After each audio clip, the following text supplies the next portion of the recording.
Okay. Good evening, everyone, and welcome.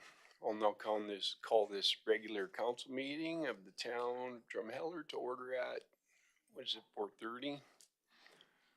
And I'd like to remind everyone that this meeting is being live streamed to the public and recorded in accordance with the council procedural bylaws.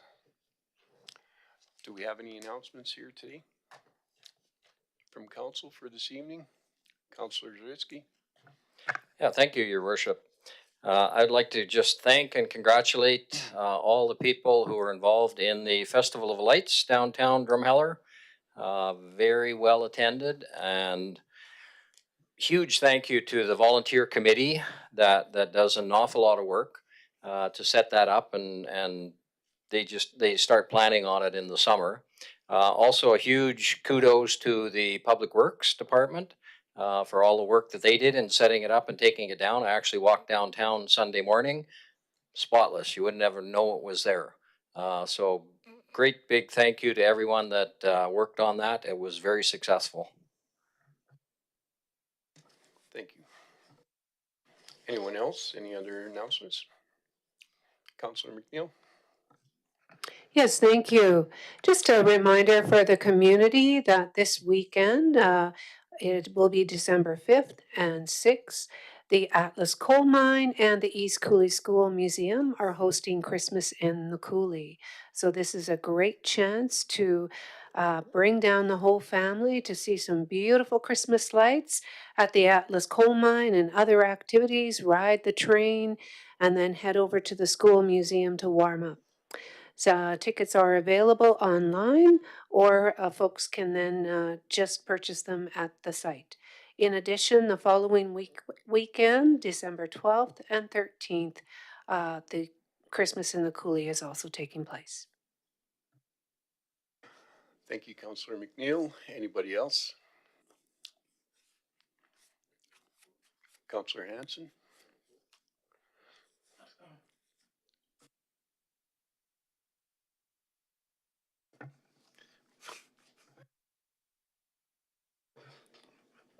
I'm sorry, you lost me there. Do you got any announcements? I will be attending the pool, the birthday party for the pool on the Friday and Saturday. Sorry.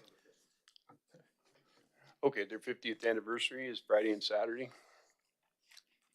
Friday from 6 to 8, and Saturday, they're free swim days, and Saturday is that 6 to 8 as well? I believe it's 1 to 4. 1 to 4? Okay. So they'll be having cake and all kinds of things going on there that day. Thanks, Councillor Hanson. Anybody else? No? Nothing from there? Okay, next thing we got is the adoption of the agenda. The agenda for the December 2nd, 2025 regular council meeting. Are there any additions or amendments to tonight's agenda? Yes, Your Worship. Administration has 2 additions to the agenda, 2 emergent items. Specifically, we'd like to add 6.1.2, which is a Fair Electricity Distribution Alliance Advocacy Campaign invitation. And under item 7.2, correspondence, we do have a second item for correspondence from the Yavis Family Restaurant to add to that item. Okay, thank you, Mrs. Kiam. Oh, go ahead. No, go ahead. I was just going to make the motion. Oh, no. I'd also actually move to, I'd also like to move 6.1.1 to the end of the agenda. So, all right, if there's no objections to add this emergent business and the adjustment to the agenda. Councillor Claflin. I'll move the council adopt the amended agenda for the December 2nd, 2025 regular council meeting as presented. Councillor Miller, thank you for our seconder. Okay, all in favor? Okay, carried. So now we got the adoption of the of our minutes from the regular council meeting on November 18th. May I have a motion to approve the regular council meeting minutes?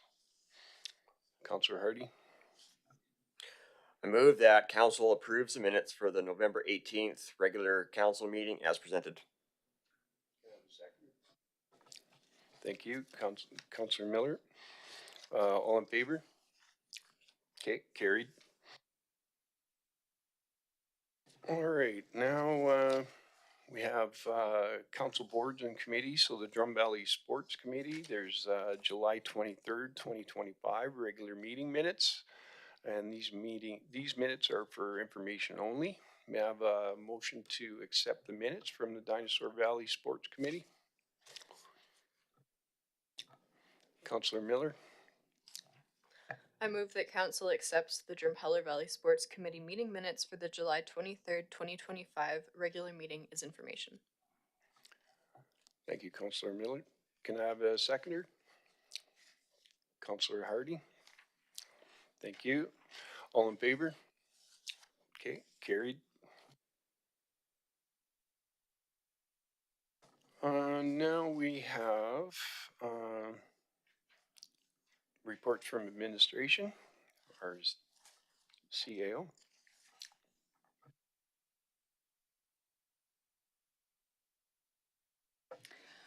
Thank you, Your Worship.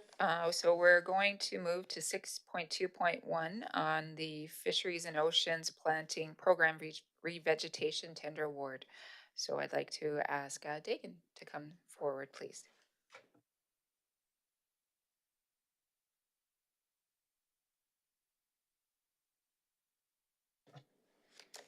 Good evening. I'm Dagan Blakely. I'm the program director for the flood mitigation program. And I have a request for decision before council this evening for our Lehigh Fisheries and Oceans replanting program and tender award. So this work is required as part of one of our regulatory requirements. So in constructing the berms, we did remove riparian vegetation and we have placed riprap on riverbanks and riverbeds, which impacts fish habitat. So as part of the required compensation that was established through discussions with Fisheries and Oceans Canada and through our authorizations, we've come up with a plan to prepare this compensation replanting area. And so we're going to be planting 13 hectares of riparian land along the Red Deer River in Lehigh. And that will be trees and shrubs that will be planted there. As well, part of the work will be removing the gravel roads in Lehigh and replanting that area as well that's disturbed. So that's not part of the fish compensation program, but it is part of the work required for the flood mitigation program, and that's funded in part under our DFPP grant funding that we received last year. So we posted a tender for the work on bids and tenders between July 17th and August 26th of this year, and we had a site visit on August 6th. There were 3 bids received, and our landscape architect for the project, Ground Cubed, reviewed those bids, and they found that 2 of those bids were compliant. And so the table in the request for decision outlines those 2 bids. They received from local contractor Southwest for $787,755, and from Landform Inc. for $1,382,341.55. And so review of the bids was completed by Ground Cubed, and they are recommending award to Wilco Contractor Southwest. Wilco has completed a number of berm projects in town, and as well they were the contractor that also did our initial tree planting installation early in the project in 2022 and 2023. The project work will be completed in the spring of 2026 and should be wrapped up by July with a couple of years of maintenance to follow that. And so again, this is a requirement of one of our regulatory approvals.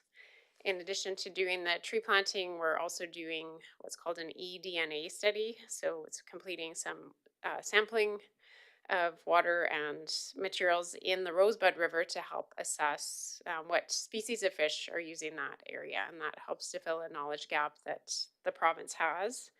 And that study is being done in conjunction with the University of Alberta. So that's some interesting work as well as part of the flood program.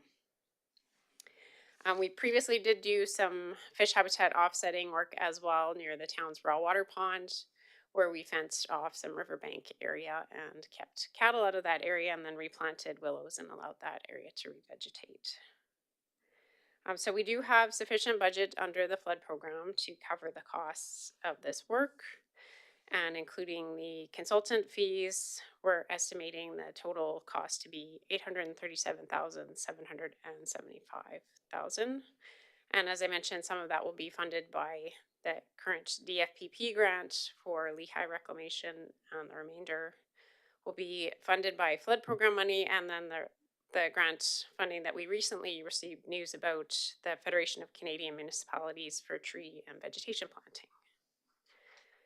And so we are recommending that council consider this and move forward with the award of this contract.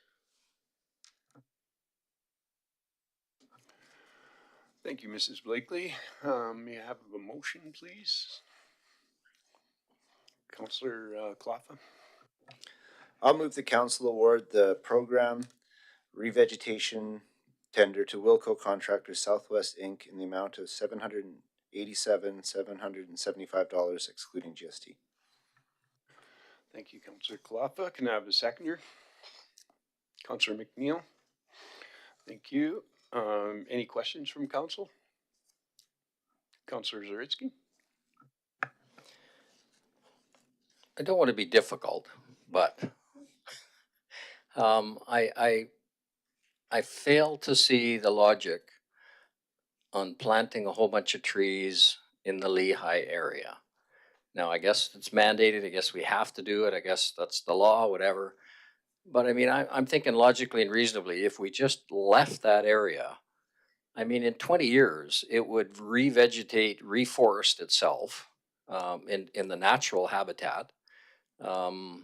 So to spend hundreds of thousands of dollars putting trees in there, I don't know. It just doesn't make an awful lot of sense to me. And the second thing I'd like to mention is, you know, we are looking at the flood budget right now, and it looks pretty good. But there is the possibility of some costs in the future that we might have to incur. And so I'm just wondering, would it be possible if we absolutely have to do this, can we delay it for a little while? Anyways, just a couple of questions. Yeah, thank you for that. I think one of the main concerns that Fisheries and Oceans Canada has is that the impact to the fish habitat has already occurred. It's occurred over the last couple of years.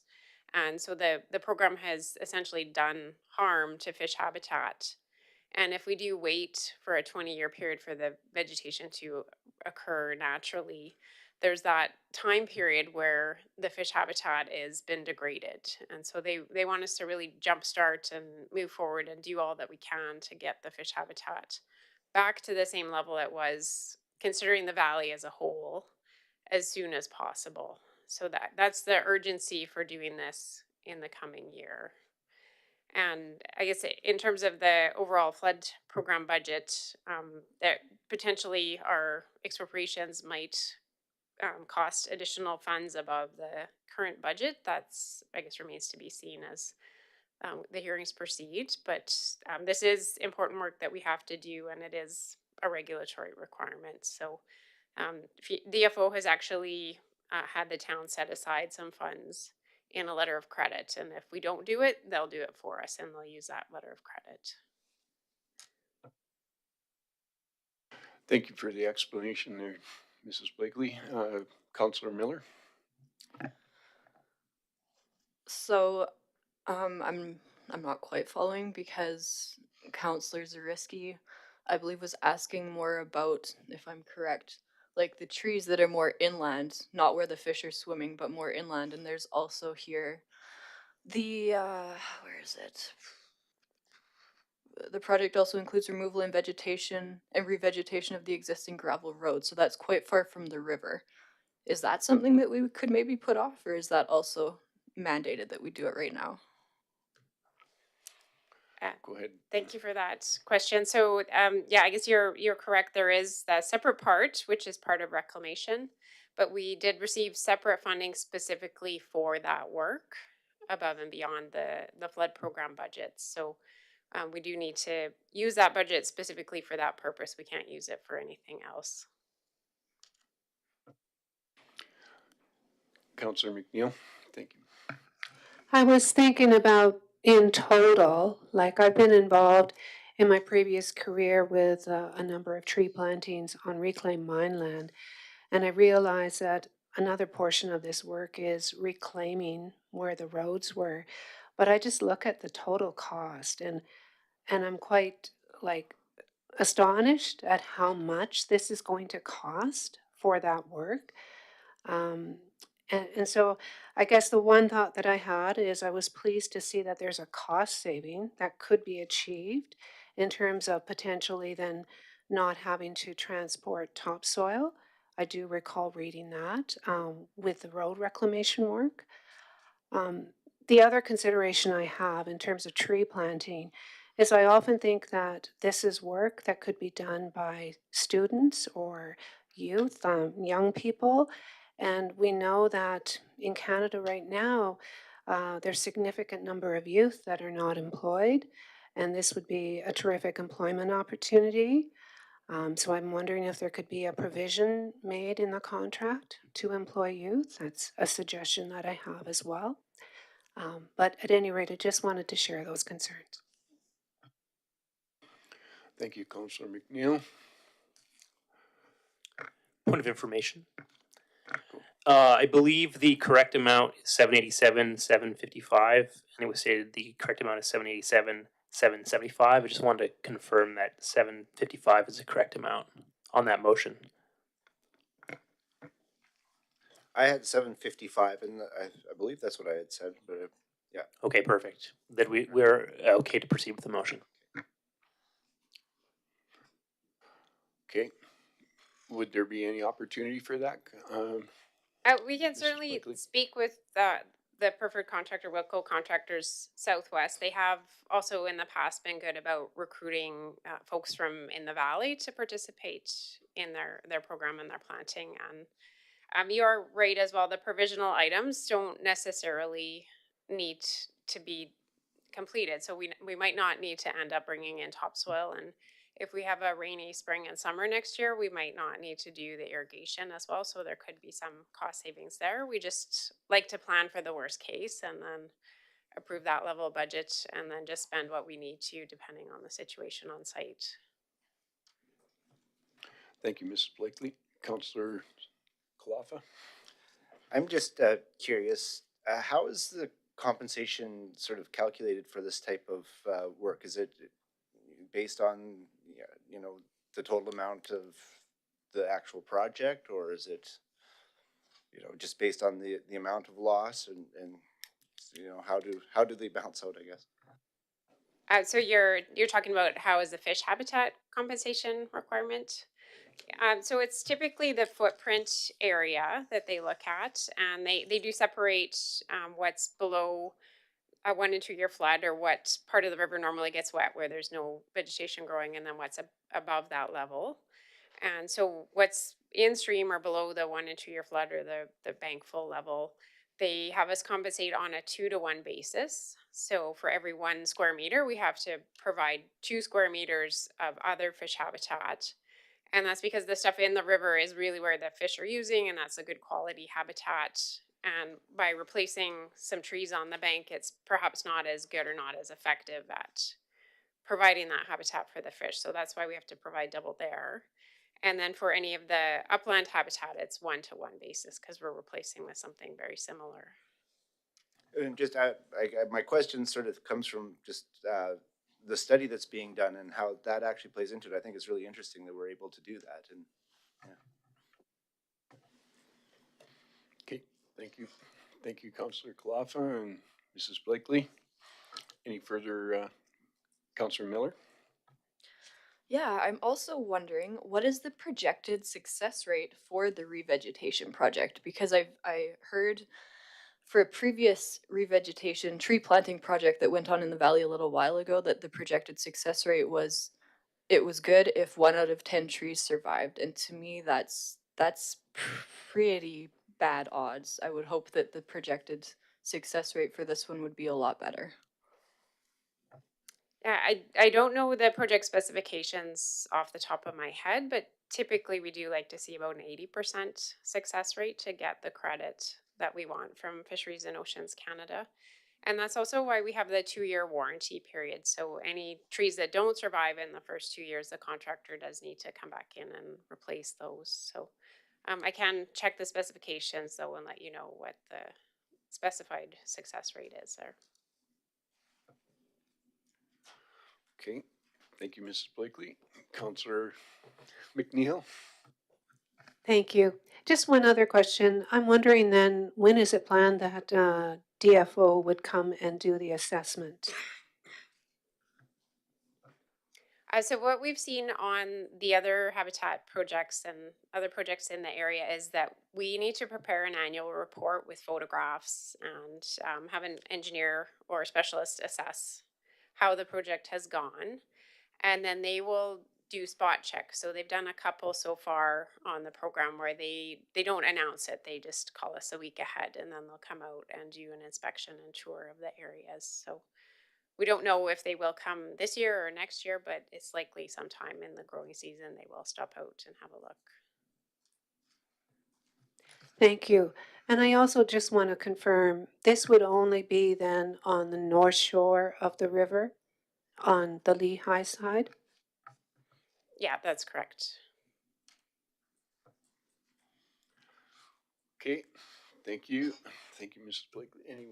Any other discussion? No? All right, so hearing none, we're gonna call a vote. All in favor? Okay, carried. All right. Excuse me, point of information, I didn't see if Councillor Miller voted in favor. Thank you.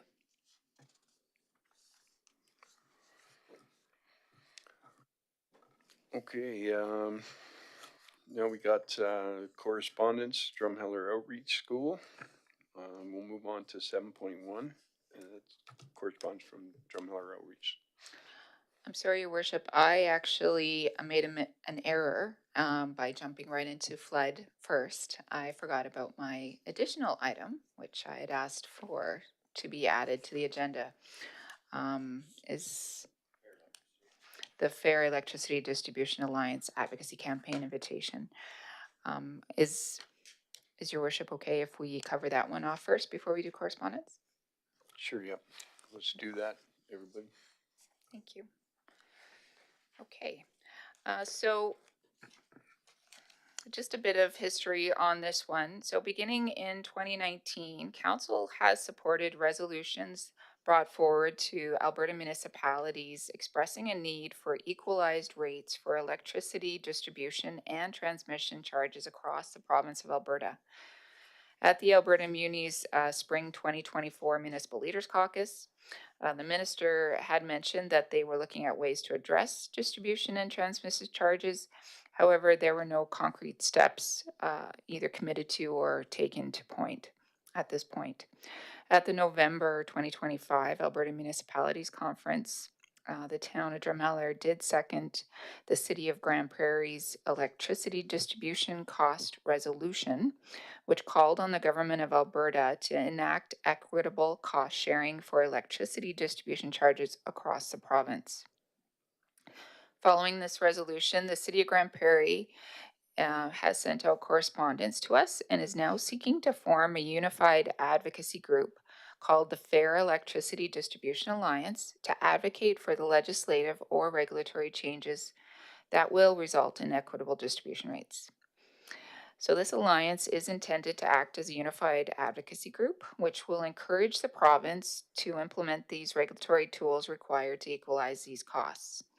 Upon joining the alliance, member municipalities' logos will be featured on the campaign website created after the organization's official launch. Due to the lower population densities and distributions of sites, customers in the ATCO service area pay approximately 4 times more in distribution charges than in Edmonton or Calgary service areas. Between 1961 and 2016, the urban population of Alberta increases from about 63% to 83%, which is a huge urbanization shift in the country. As the province continues to rapidly urbanize, this issue is only expected to get worse, placing an even greater financial pressure on our rural communities and residents. Electrical infrastructure does serve as a public asset that benefits all residents of Alberta. Much like the provincial road system, the associated costs of this infrastructure could be distributed equitably across the entire tax base rather than being disproportionately borne by rural communities. Despite only representing 18% of the provincial population, rural Alberta is home to 41% of public and private investment and 26% of the provincial GDP. However, the high operating costs that are caused by the distribution fees present a significant barrier to economic development in rural Alberta. Therefore, administration is recommending that council approves the town of Drumheller participation in the Fair Electricity Distribution Alliance advocacy campaign as requested by the city of Grand Prairie. I'd also add that there is no cost to joining the alliance, and any direct expenses such as travel or subsistence, if there are meetings, would be covered within the existing approved operational budgets. This is in alignment with endorsing this advocacy option is in the alignment with our strategic policy as well, historically since at least 2019. Thank you. Thank you, Mrs. Kiambo. May I have a motion, please? Councillor Zarisky. Yeah, I move the council approves Town of Drumheller participation in the Fair Electricity Distribution Alliance advocacy campaign as requested by the city of Grand Prairie. Can I have a seconder, please? Councillor Kalafa. Thank you. Any questions from council? Councillor Zarisky. Yeah, just for council and public information, this was originally brought to light to Drumheller Council probably 10 years ago by Councillor Fred Makowecki. He kind of discovered this and explored this, and it was then put forward as a resolution at Alberta municipalities for Alberta municipalities to lobby, and they have done some lobbying, and there has been some recognition by the provincial government and the Alberta Energy Regulator that this is an issue, but so far there hasn't been any meaningful action or any laws passed by the provincial government to change this. So I think Alberta municipalities will be lobbying on this, and I think this extra lobbying group led by the city of Grand Prairie and joined by the town of Drumheller will add a little bit more voice to this very inequitable situation that we are in. When we look at our electrical bills, and I mean 40% of the bill is electricity and 60+% is transmission costs, that is not equitable throughout the province. And lots of places in the province that have different energy transmission distributors pay an awful lot less. So I think this is a very good step in the right direction and will help that lobbying. Thank you, Councillor Zaritsky, for all your background on that, and it is a valid concern. So any further discussion? No? I'll call a vote. All in favor? Okay, carried. Now, we go back to, or is that the outreach school? Yes, yeah. So back to our Drumheller Outreach School, our correspondence there. Item 7.1, yeah. Okay. Thank you, Your Worship. So in accordance with our council procedure bylaw number 33.25, the following correspondence is being brought to council for consideration. Our first one is a donation request that has come in from the Drumheller Outreach School. Pursuant to our bylaw, all former written requests that are addressed to council or a council member are added to the meeting agenda and brought for consideration if it contains a request for a financial decision or it contains other matters of significant importance in the opinion of the CAO or the mayor or the mayor. So in this specific request, our Drumheller Outreach School is requesting merchandise, experiences, or cash donations to support their annual Christmas Care Package initiative, which provides 16 students with care packages that promote their well-being and academic success. Contributions are requested to be provided no later than December 15th. In alignment with the direction that was provided by council at our November 18th regular council meeting for a similar request, administration encouraged the Drumheller Outreach School to apply for in-kind support through the Community Assistance Grant Program. Recreation passes valid at either the Badlands Community Facility or the Drumheller Aquaplex were suggested as suitable donation request options. The financial impact of this in-kind request is going through the Community Assistance Grant budget, which currently has approximately $11,000 remaining of value for in-kind donations. Strategic policy alignment. The town of Drumheller supports nonprofit community organizations and social service groups when possible through our in-kind support program, the FCSS grant program, as well as the financial support program through the Community Assistance Grant. While council directly does also recognize certain organizations for funding, such as STARS or Colton's Place previously, that is a one-off requests normally that happen during budget deliberations. It is specific to this request. Our administration's recommended motion is that council accepts the presented council correspondence from the Drumheller Outreach School as information. And following this report and final motion, then I will comment on the other request that's come in. Thank you. Okay, thank you, Mrs. Campbell. May I have a motion, please? Councillor McNeil. Thank you. I move that council accepts the presented council correspondence from the Drumheller Outreach School as information. Can I have a seconder? Councillor Hanson. Thank you. Any questions from council on that? Councillor Kalapa, go ahead. Just, if they do decide to take the route of looking at the in-kind donations, and I think that those are suitable things, Aquaplex or community BCF donations would be good.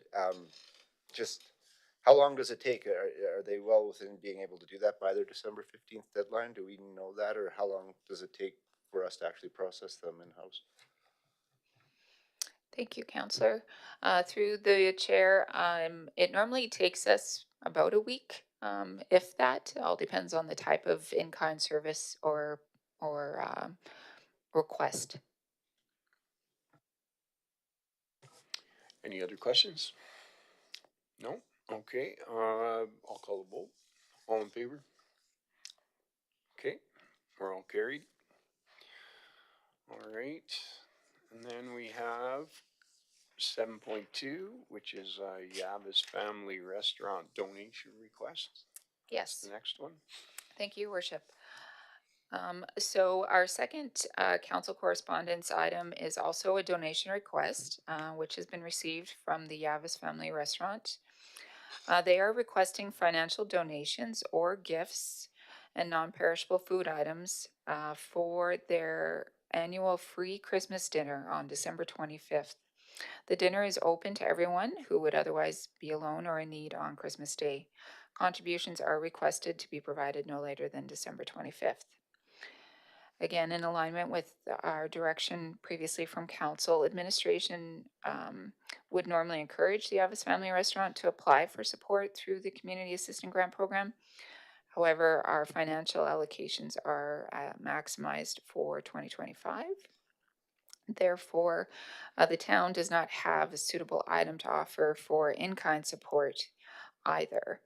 So administration came up with a different solution, which is we're looking to establish an internal food hamper collection within Town Hall, Public Works, a water treatment plant, and the Badlands Community Facility to encourage town staff to donate canned goods and other non-perishable items for the event.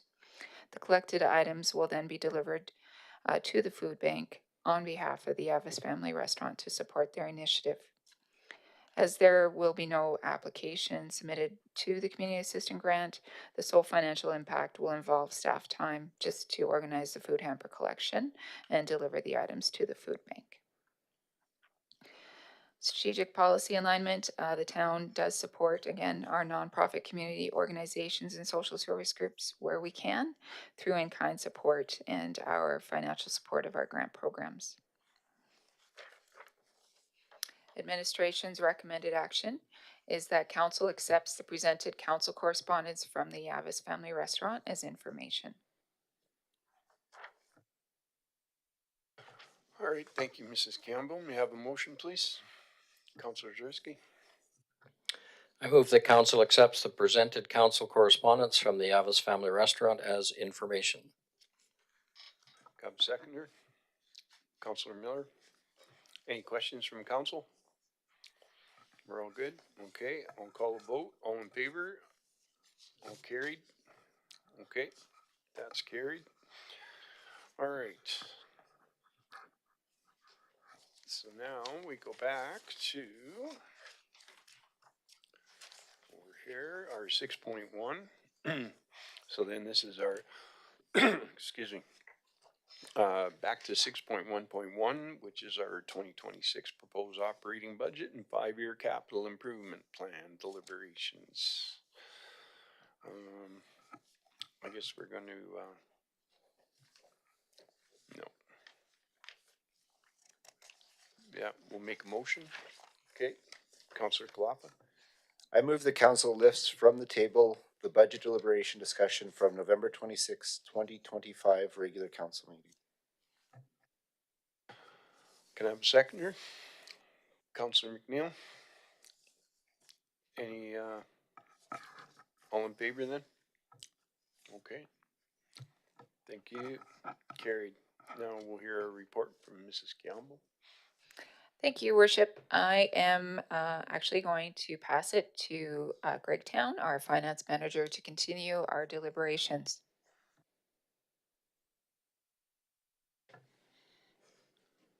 Good evening, Your Worship and Council. Through the mayor,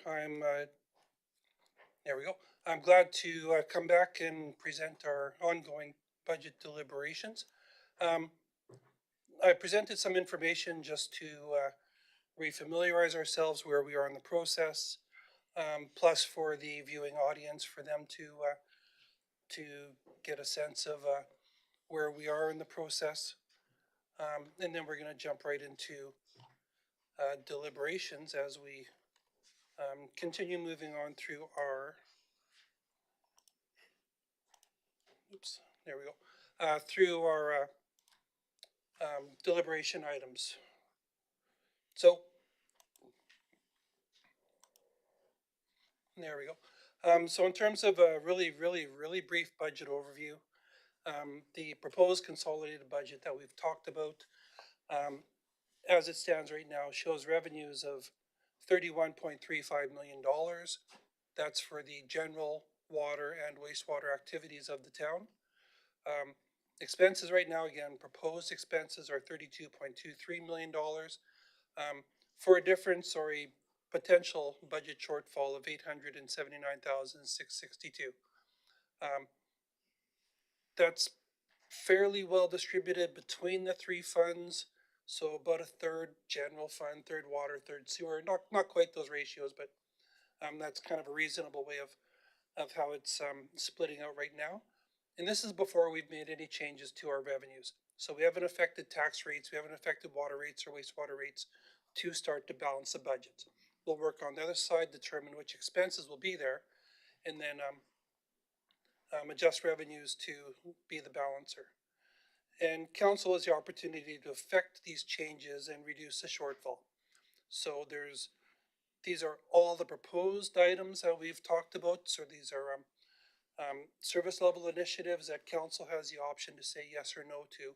And as they say yes, these numbers will change. As they say no, things will drop off. There's also a couple new items that we will be discussing as we go along. Really quick overview of our revenues. So our two main revenue activities are tax revenues at $11.6 million, and then our activity revenues for water and wastewater funds, which is about $7.3 million.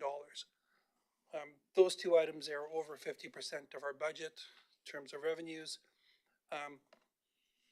And then the other sources are their requisitions collected for other entities is almost $4 million, $3.8 million. That's 12%. As we all know, that's just a flow through as we remit those to other agencies. And then the other items are now shown and have smaller impacts on the budget. In terms of expenses, these are the consolidated and aggregated expenses of the organization. There's a lot here. We show lots of categories, so it's a little clustered on the one side. But again, you know, as would be expected, salaries and benefits are the largest expenditure item that the town faces. Debt and capital charges is actually next at 17% of our total expenditure budget. Again, we see those remittances there of 12%. That's what we send off for education levies and seniors housing. And then the other items there, which are much smaller slices of our expenditure budgets. Yes, Councillor Cloffa. Where does policing fall in which category? Policing would fall under consultant fees under this case, so it's under professional and consultant. Thank you. And it's approximately $2 million of that 3.7 million.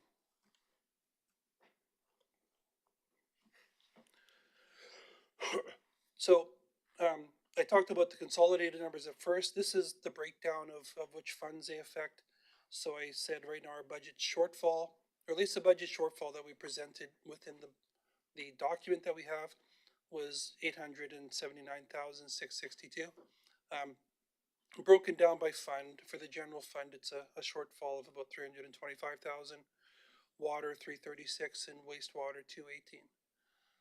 So it's not just one area we need to focus on, it's three separate funds that we need to balance and amend rates for. In terms of what we have discussed, we did have very productive meetings on November 25th and 26th, where the budget was presented, deliberations started. We reviewed as a group the base budget, so that's the kind of required expenditures and revenues that we have in place, again, for all three funds. We reviewed the utility budgets and rate impacts there. That's in progress. And then we started to review service level adjustments for the general fund. And that's in progress also. We've finished most of these things. We need to circle back on a couple of them. But tonight's focus will be on the proposed 2026 capital budget. So what we're going to do here is we're going to have a discussion on the projects, individual projects that'll be introduced. Staff will have a minute to speak to them. Again, we have this information within our budget document already, so that'll be there. If there's any questions, hopefully you have those ready. We'll speak comprehensively but briefly about them just to try to keep this going. But we'll also decide on them one at a time as we work our way down the list, similar to what we did with service level initiatives. We will look at them and say, is council in favor of this project on a consensus basis? And yes, no, and keep moving down. time permitting, I don't expect, but if we do have extra time at the end of the meeting, we will circle back and complete the utility budgets, the water and wastewater funds, and service level adjustments. Is there any questions on any of this so far? Nope. Again, please just interrupt if there is, and we'll be sure to accommodate those. So the decision package we're going to start focusing on tonight is our proposed 2026 capital budget. We had some good funding discussions at the last meeting. This is a snapshot of what the budget entails in terms of our proposed or ask.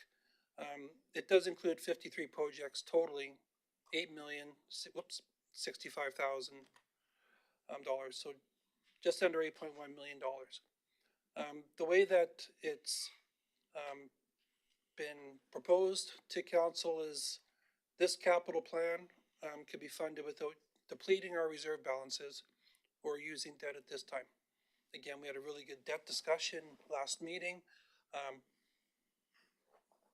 There's going to be a chance to talk about how we could incorporate debt and how we use that to do more capital work in the future. But in terms of the proposed budget, this is where the funding comes from this year. So 1.8 million, just under 1.8 million from our general reserves. And again, I'm going to talk about, how it's funded or the availability of funding in a second. Our utility reserves are just under $2.2 million. The local government fiscal framework, LGFF program, is 1.475. We get about 1.5 million, so we're using the vast majority of our funding from the province for that program.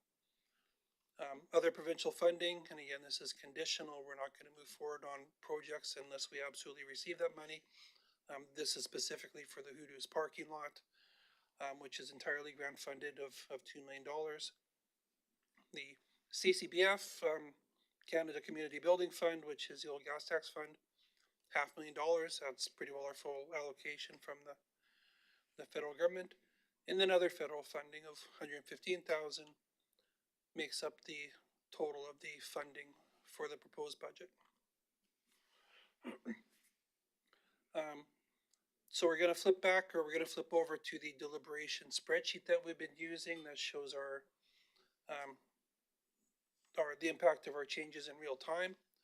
Before we do that, I'm going to really quickly direct you to tab number 2 in your deliberation binder, which is a brief about our capital budget funding and availability of that funding, just to give council and the audience a really true sense of what capital monies we have available. So in the simplest form, we have about $5 million of money that we control that we could use towards a capital program before we start to deplete reserve funds, before we start to incur more debt. Other than that money we control, there is other money that we have to apply for, and if we receive, we do these projects. So again, as I mentioned, the Hoodoo project's a good example. If that's approved, we will proceed with that. If it's not, we won't. But the most obvious example is most of the flood mitigation program work we've done, which is massively contributed by other levels of government. So that's money we don't control, but as soon as we receive it or apply for it and get acceptance of it, then those projects will advance.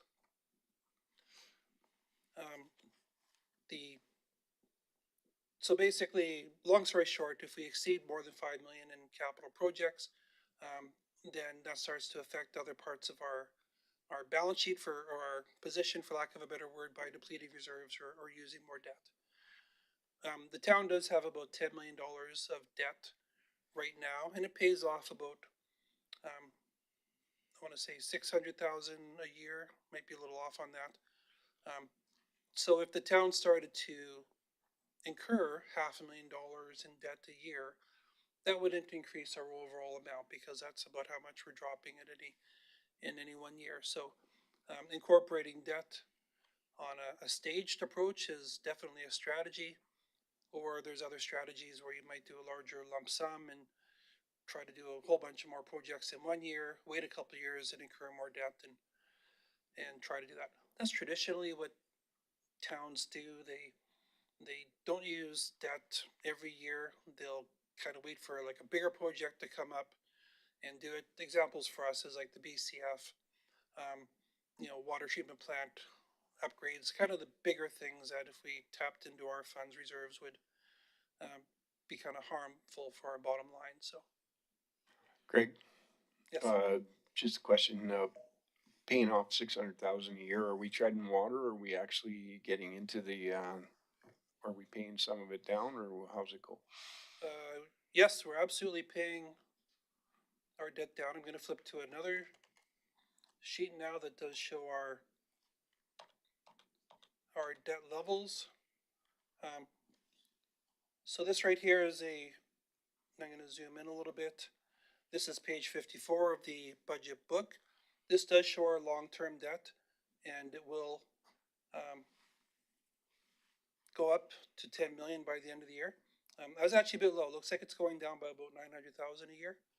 So that's our principal payments. It does slow down a little bit. So yes, the debt principal amount is definitely absolutely going down.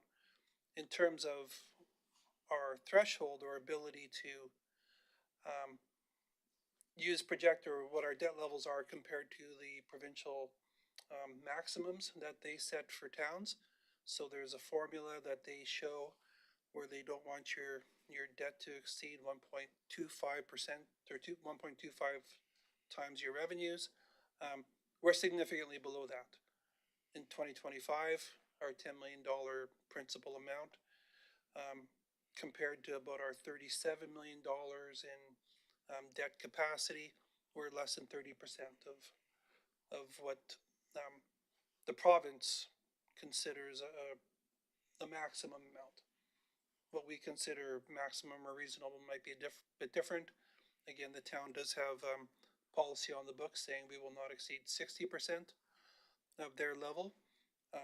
So when we do a future iteration of this book, it's going to show that line of what the town's level is and manage off of that. Okay, thanks you, Mr. Towns. Do you know approximately what interest rate we pay on our debt? All the interest rates for the various debt issues are on page 54. They range from 2.765 to 5.012%.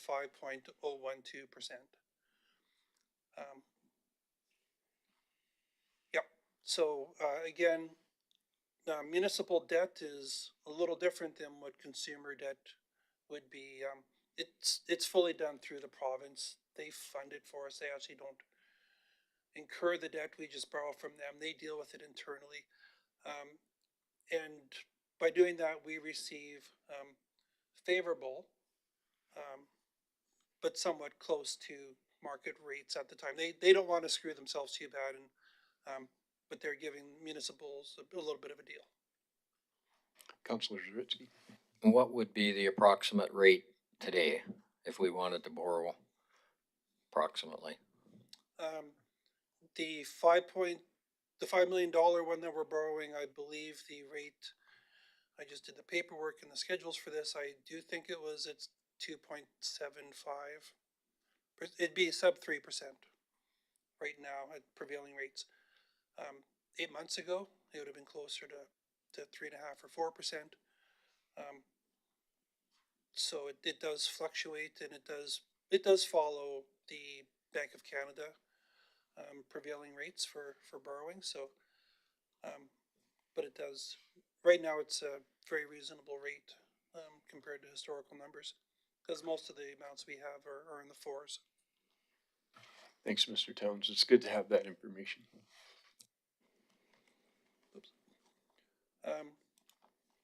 So going back to the brief really quick, so talked about this is our bucket.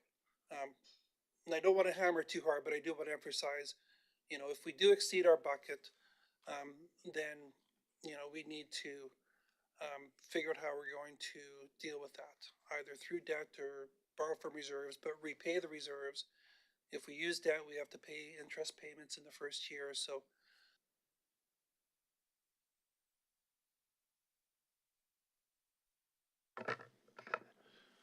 um,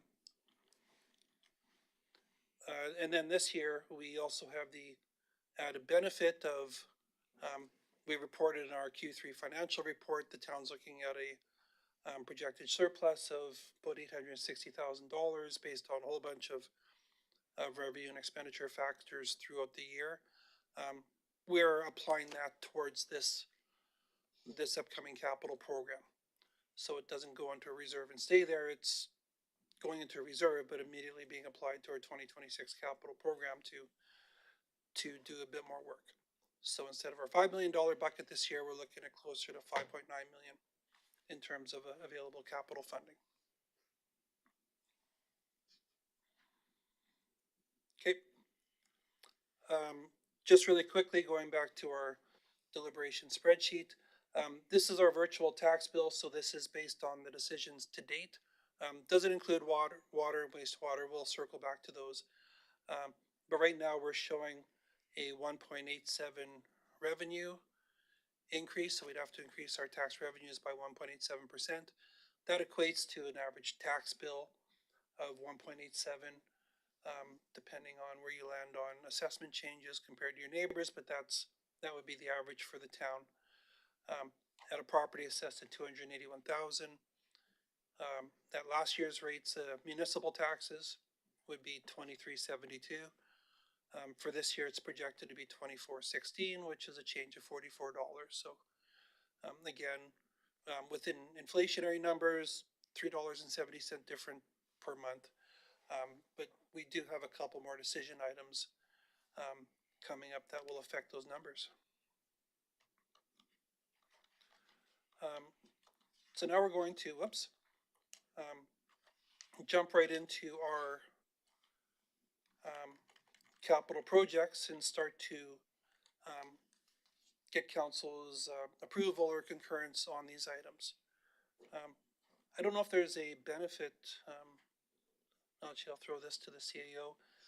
If we start with the general fund or one of the utility funds, water and sewer funds. The water and sewer funds are shorter, they might be easier to navigate through, but I'll kind of throw that out as an option, or if council has an opinion on. Through the chair, my comment would be, because we just finished the utility side and it's probably the freshest in our minds, that might be a good idea to complete those first. Yep. But it's totally up to council. Well, I'm gonna suggest water unless I hear otherwise. You're Just because our I think it's an easier one too. For me? Overruled. Mr. Town, you're the Sherpa. Yep. So what we'll do is we'll start with water first.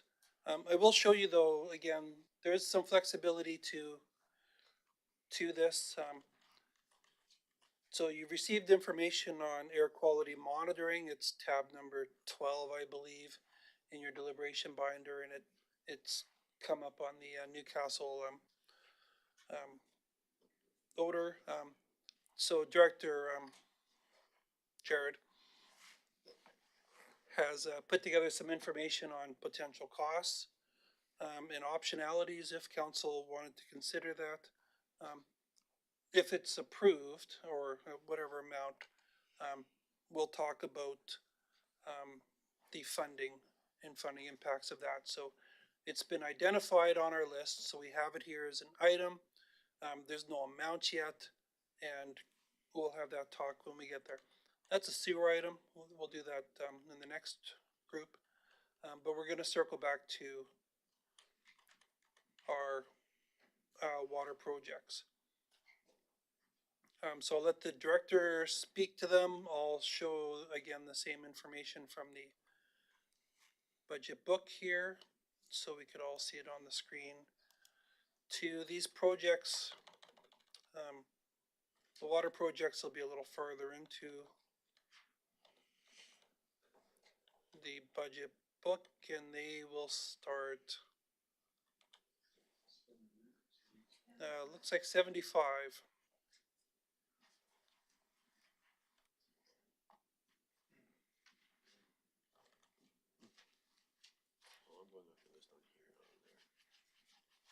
Pardon me? I know, I just noticed that.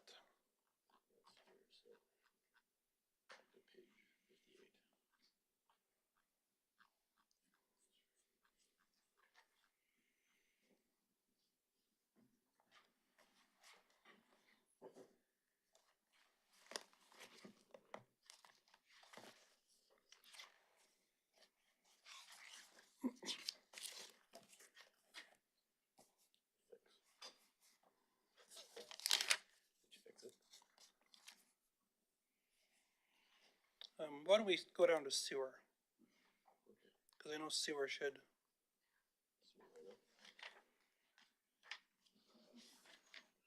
Oh, I know, this is.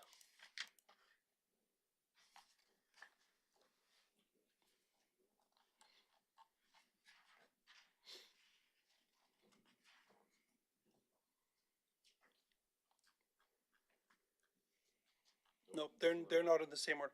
Okay. Let's be really flexible with this. Let's go back to water. We'll follow the schedule that's in your book, both on page 58 and on the screen. But we'll kind of flip around the budget book and I'll navigate you through. So the first item is the water treatment master plan project. And I'll let the director speak to it. Sorry. Thank you.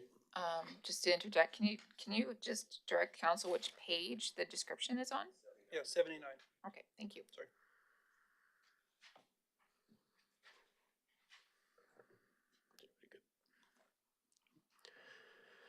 Thank you, Mr. Town. So yes, before you is the capital request for the water system. I do want to put a caveat on this that this is not an all-inclusive list. This was pared down to meet our budget demand or budget needs for the water system.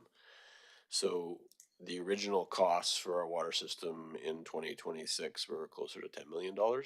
This has been dramatically reduced in order to fit our capital availability.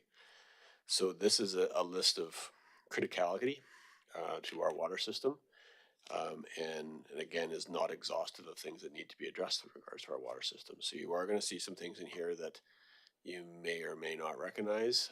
You will also see some things in here that you might not think is a high priority for us, but they are of critical nature, so hence why they're on this list. So we're going to start with the water treatment master plan. This is a plan to work in conjunction with our water servicing master plan that was just completed for our distribution system. This plan will look at the future of our water plant, the costs associated with upgrading that water plant, and the costs associated with addressing future demand with our water plant. This is a critical piece of information for capital planning, as well as asset management. So this is one of those fundamental plans that we use to then forecast the next 20 years to start building these budgets out. Do you have any questions in regards to master plans? I can go on about them for hours, but Yeah, just a question. So how does this differ from, we had a plan like a year ago on the whole water So- system, and this so- is just for the treatment plant? so through the Maybe? chair to councilors, this is just the treatment plant. So the previous one was geared towards our distribution system and our distribution system only. It didn't look at the water treatment plant at all. This master plan is for the treatment plant and the treatment plant alone. When was the water treatment plant operational? When did it become operational? It was early 80s, I do believe, when that plant was built. It's gone through a couple of major renovations over the last 40 some odd years. The last one was in the early 2000s, I believe. It is a conventional plant. It is showing its age, and it needs some significant upgrades over the next little while. We have been investing in it slowly. Just last year, we spent about $800,000 on new UV reactors. But there are many other upgrades that will be coming down as part of this master plan assessment.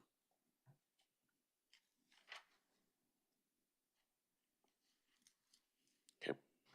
How much is a new plant? I'm going to spitball this, Councillor Risky. I'm estimating our plan to replace it today it'd be about 100 million due to its size and the changes in regulatory requirements. So it's a significant investment, both within the town as well as regionally.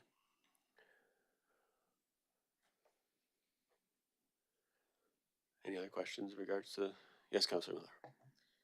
When was the last water treatment master plan done in Drumheller? As far as I know, we've never done one before. So this has been one of those key documents that haven't been produced to date. What'll happen is once you've completed it, it'll be a 5-year renewal. We'll look at re-evaluating these master plans every 5 years as one regulatory changes start to come into play, which has a significant cost in regards to treatment, and just to keep it fresh.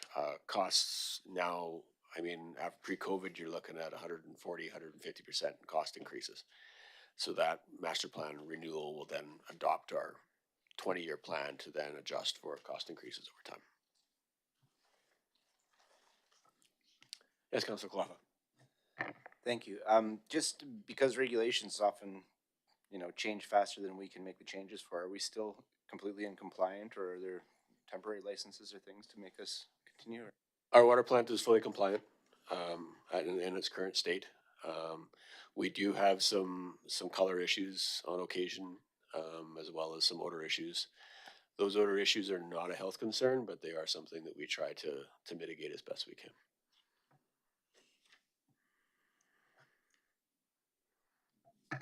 About how long would it take for this plan to be completed? How many months? On average, these take about a year. So you're looking at a year before you guys will see the end result of this investment. And it will be a presentation to council at that time once the plan is complete, so you guys can see that 20-year vision and 20-year window and the costs associated with it. Any other questions?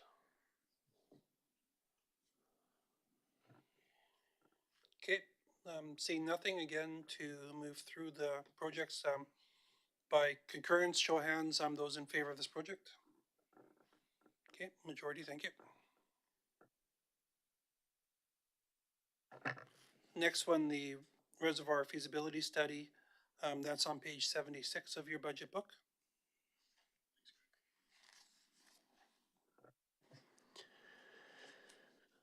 So this feasibility is as a result of the servicing master plan. So this was something that was identified in the water servicing master plan, was a new reservoir, an essential reservoir to the community. So this would be one large reservoir that would service everything and would eliminate the need for our central tower and our other reservoirs within the hills.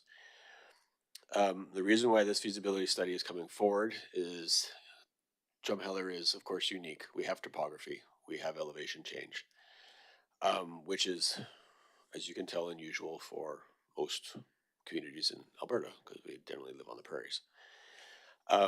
So this feasibility study look at the cost benefits to either constructing that large in-ground reservoir with significant amount of horsepower in regards to pumps, or the options to put it in the hillside and provide let gravity do our job for us. So in order to make that decision, this feasibility study is being proposed to look at not only the capital costs, but the long-term operating costs when you look at gravity versus pumping, and what that looks like.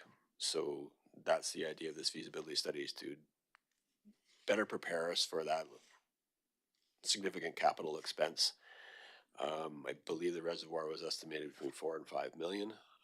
So before we invest that kind of money into reservoir, I want to make sure that its feasibility over the next 20 years is sustainable. Any questions in regards to this one? Yes, Councillor Miller. So I completely understand. Of course, it's beneficial to have a feasibility study done that is specifically about Drumheller. is there any way whatsoever that we could look at other similar communities, other communities that have similar ups and downs, Banff, I don't know, other ones, and kind of base off of the information that they've already been able to gather, or is that just not possible? No, unfortunately, trying to compare water systems to water systems is difficult. We can have those conversations with other municipalities, but their demands are different. Their architecture is different. We have regional customers where they may not. So to look at the true cost of that would be difficult to compare us to other municipalities. But we could have that as one of the key aspects of this feasibility study to give that comparison if you guys would like. But I think you're leaning more down to the fact of eliminating the project and just doing a comparison across municipalities. It's hard to say because of the fact that we have different demands. We have a different distribution system than anybody else. So trying to compare apples to apples is very hard. Councilor Zariski. So could you give us just speculate on the results of this study? So what I'm getting at is, would it be possible that this study comes back with a recommendation that our system is pretty good and we're just going to do some different pumps in different places and that would be good enough? Or a second, our system is no good and we need this huge reservoir. You know what I'm saying? Is that the kind of recommendations that you speculate will come out of this? To be honest with you, no. Those recommendations are even provided in the servicing master plan. That servicing master plan identified the need to go to a central reservoir because our current reservoirs are aging out. So it's either you invest heavily in our existing distribution system and bring all these reservoirs up to compliance, which was, I believe, somewhere in the 15 to 20 million mark, or you go out and build a single reservoir that allows you enough capacity and pumping power to service what was provided via our hillsides and our central tower. So that's already been looked at. So this is more looking at whether or not it's advantageous to put a large in-ground versus something up in the hills. And there's comparables to that. So whether we're having pumps running 24/7 or I'm having to put a whole bunch of pressure reducing stations in the distribution system and upgrade the distribution system to accommodate the change in flows. So that's what this feasibility study is for.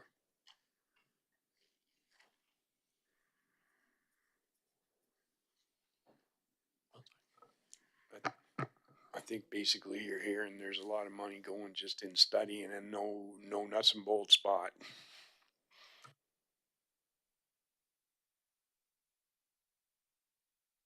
But we need to figure out a path, and then since this is different, they've taken a couple of the reservoirs out already. Is that correct? So one reservoir is currently offline. It doesn't provide any capacity to our system because of its elevation. So that one reservoir is already offline. And this is the problem with the way our distribution system was designed, and each one of our reservoirs is at a different elevation. So we can't actually fully use our capacity for holding water in our system because each reservoir is at a different elevation. So when we turn on our pumps, we can fill one, overflow the other, and completely submerge a third. So that one that can be completely submerged is offline. And the other ones, we sit anywhere between 70 and 80% capacity. Sometimes we dip down to 60, depending on demand.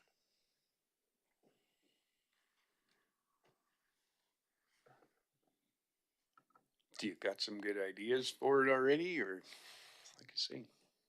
Again, this is the typical route within the prairies is an underground reservoir with large pumps. That's what was recommended out of the servicing master plan, was to actually do a central reservoir with large pumps with a fire pump. The question was asked at that time, so have we looked at the feasibility of putting it in the hillside? The answer I got was no. So hence why this is coming forward to council to fund that aspect to see, do we spend, upwards of $10 million on a new reservoir that is going to cost us another million? And again, I'm spitballing numbers here, council. I'm not saying this is a guaranteed cost. And spending another $500,000 on power every year to deal with the pumps, or are we putting it in the hillside, putting in a $11 million reservoir with another $500,000 in distribution upgrades, but have no energy costs. So that's what this feasibility study was for. So you're wanting to use gravity, so you're saving money on the pumps. I mean, that makes sense.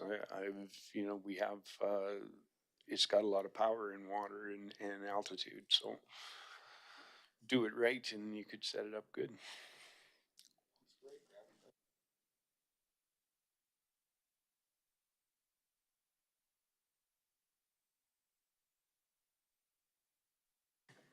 Yes, Councillor. With the, there's a reservoir in the west end of 575 there at the bottom of the hill that goes out to Carbon in that way. For that line that goes up Newcastle. there. Yep. What's the capacity of that one? Do we know? Or? I don't know off the top of my head, Councillor Hanson. I have no clue. They're not huge reservoirs. I know that. Oh, okay. You're probably looking at, again, I'm spitballing 500,000 liters. So 500,000 or 5,000 cubic meters. They're not huge capacity, but they're capacity. So it's more as a backup, and the main line pressure is what keeps it going. And then when there's high demand, it pulls off the reservoir. So basically, we operate in a demand model. So as demand increases, our reservoir levels drop, the plant kicks in. So once the plant kicks in, you're being fed off not only the reservoirs, but you're feeding off the pumps off the plant. Once those reservoirs are filled to capacity, the plant shuts down, and then you're off reservoirs until such time they hit an elevation point, kicks the plant back on, and so on and so forth, in the dance we play.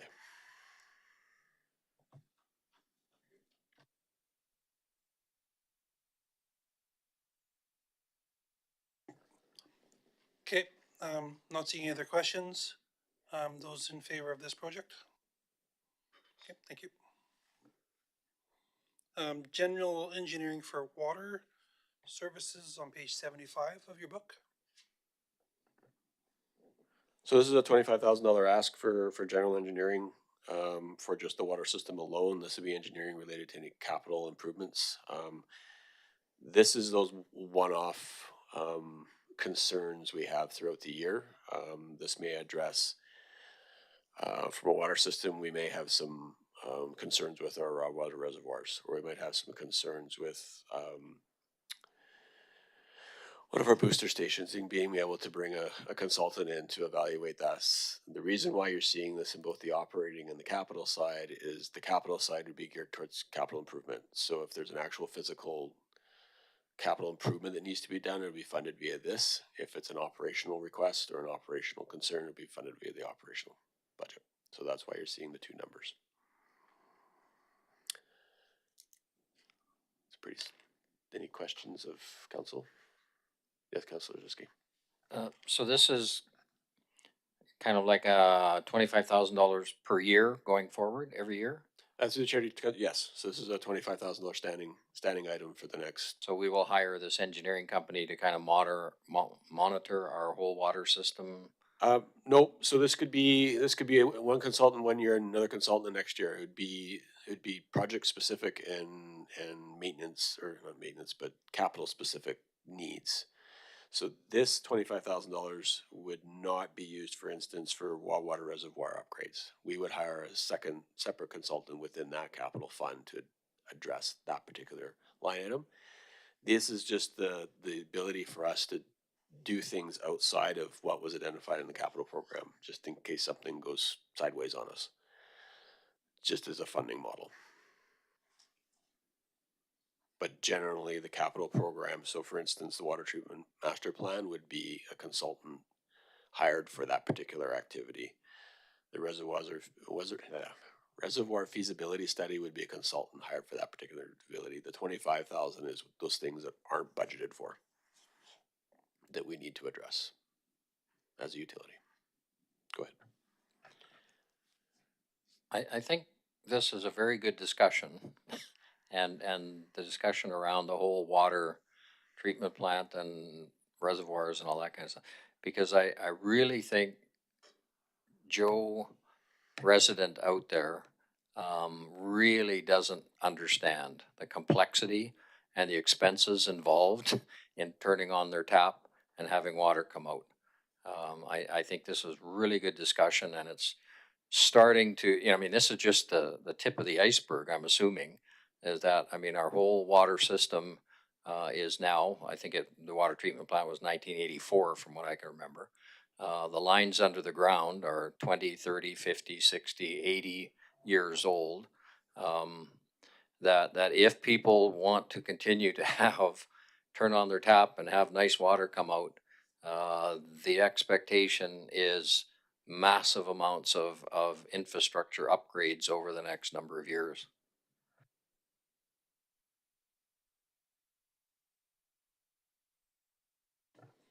Okay, seeing no other questions, those in favor of this project?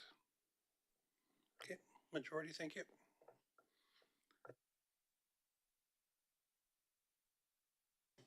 The disinfection byproduct control is on page 75.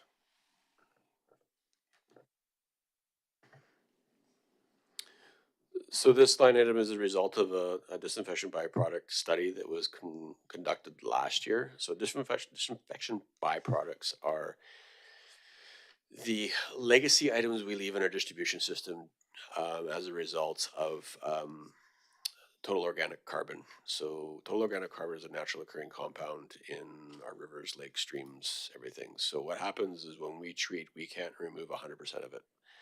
So when that goes into the distribution system and reacts with chlorine, which is our disinfection product, to provide residual within the distribution system, you get byproducts. So it reacts adversely with chlorine. So you get THMs and HAAs. And don't ask me to spell those out for you because I can't remember. Anyways, they are Health Canada regulated byproducts. They do have maximum allowable concentrations. For a while, we were exceeding those maximum allowable concentrations. We have managed to reduce them, but there's a few things that we need to complete to make sure that we don't have the issue again. So this is that capital program to address some of our feeder pumps, to do some upgrades to our chemical feeds, etc., to make sure that we're managing those byproducts effectively. Does the flushing program do anything to help that?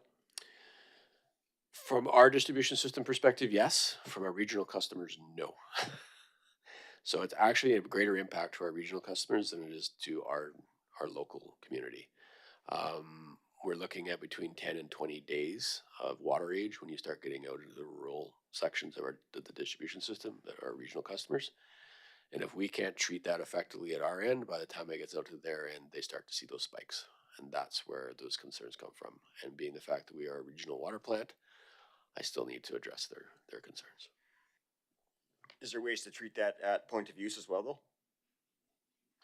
There is. Right now, we add chemicals to try to pull it out so that it's getting addressed in our filtration process. If you actually look here, there's the raw water upgrades. Reservoir upgrades is also a line item, and that's another thing we're looking at to address more organic removal in our raw water reservoirs instead of at our plant. So actually putting aeration in, trying to pre-treat the water coming into the plant so that we get higher quality coming out the back end. And now I've jumped ahead, so we'll go back. Go ahead, Councilor Kolova. Just this shows the carryover of 30,000 and some from last year. So is this 55 ask this year, or is it? So that'd make a total 80,000. Yes, and that 30,000 might be reduced. I don't know if we received all our consulting fee costs for this year yet, because I think this was generated. So the 55 is new this year. Yeah. Okay. Yeah. So the 55,000 is the new ask for this year. The 30,000 is the carry forward from last year. They may be less. Is that cost recoverable by user? You're saying it's for a regional. So right now our capital plan is balanced. So yes, it's full cost recovery from our user fees. How that is reflected in our regional rates, that hasn't been fully addressed yet. that's a big analyst, a big, actually, I'll let Greg speak to that one. So this might be a good segue into our water rates and how we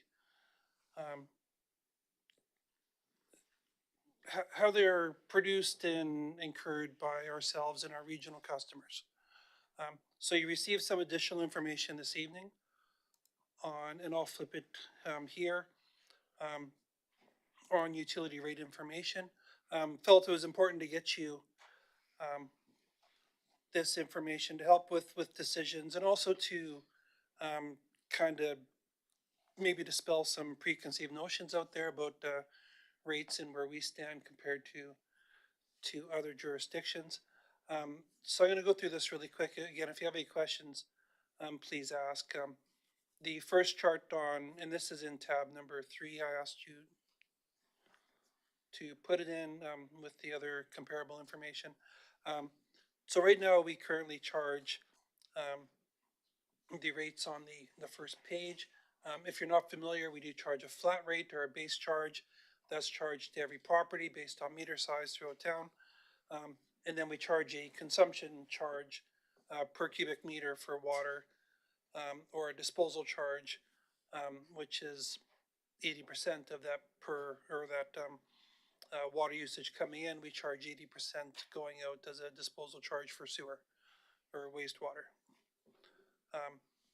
And our current water rates is $2.42 per cubic meter. And then the discharge disposal is $2.71, 1.3 for wastewater coming out. In terms of our regional customers, the information on what we charge them is shown in the second table there. And again, I just kind of want to be clear about the reasoning. I've heard some comments that, you know, we're not charging them enough, or they should be charged the same. It is based on an allocation of the water system to the various users. So really quickly, you know, we kind of break up the water system and water costs into 4 components: administration, treatment, transmission, and distribution. The administration costs, treatment costs are borne 100% by all the users equally. You know, so there's that transmission costs and distribution costs. That's a little trickier, and we're going to do some work on that this year. But of those, you could portion out transmission and distribution costs to the various user groups. So really, for us to get water to the point where we meter the users, you know, those costs would be applicable. But for smaller systems or running down the valley, you know, those would not be applied to our regional customers. Those are our costs. Just like once you pass a meter, we don't pay for their transmission and distribution charges. That's their responsibility. I have looked at the agreements since our last meeting. There's they generally specify that the rate modeling follows the American Water Works Association, which we will use, since the agreement says we will use that to build our modeling. Because it's not just operating costs we should look at, it's also capital. Because if there's a capital component that doesn't necessarily benefit us, you know, we shouldn't have to pay that, or pay a smaller portion than our regional customers. This is a good example of that. You know, but there's also a lot of projects that are incurred that do just benefit us and not our regional so much. So we need to properly do the work and dial this in so we're all treated equitably. The next chart here, I'm a big fan of population comparables, even though the communities might be different. Looking at population rather than kind of like geographic comps or whatever, I've always found works out to be probably the most reasonable. So I did pull 7 population comps. And one of them is Peace River, which I will say geographically is actually fairly similar to Drumheller. It's a town, similar sized town in a valley. They're crossing rivers. They're not nearly as spread out as us, but they do go up and down the valley. So they're actually a really good comp for us. And looking at that, based on 18 cubic meters of water usage a month, our average bill is $62.68, which is the second lowest of our population comps. Drayton Valley, or Slave Lake, I'm sorry, is a little bit lower, 25 cents lower. But we're about $11 lower than what the average is. So, you know, people feel like the water bills, water rates are high. And I understand that because I'm sure people in other communities feel the same thing. But when you do look at us compared to other communities, we're actually, I'm going to say in line or below what the average is.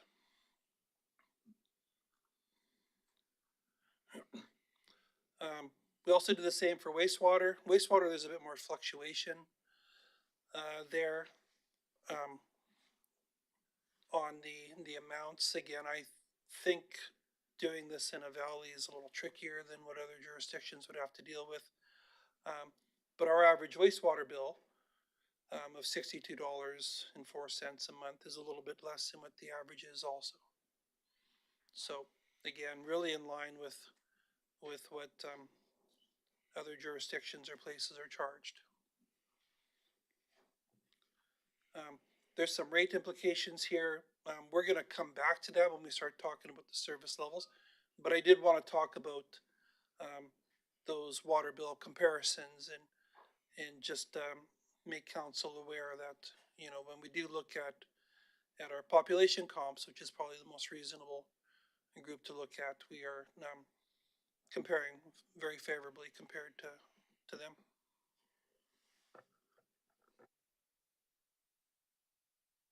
Is there any questions on Councillor McNeil?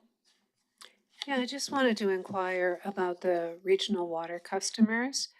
Are contracts in place for each of them? No. So the ones that are shown there, we have agreements with four groups. So Nehill County, Aqua 7, Starland, and Munson going the other way. These are just those people that are within 60 kilometers. So Aqua 7, for example, they service Carbon, Bicycle, Innisfail, or not Innisfail, Aricana, and whatnot. Strathmore gets their water from Calgary, that system. So I just want to be clear then that I understand your answer. So these ones that we're seeing, there's contracts in place, agreements in place? With, sorry, the ones that we're seeing? Not with us. The ones in this table here. No, there's no contracts with us for those. Okay. They deal with other resellers of water. Thank you.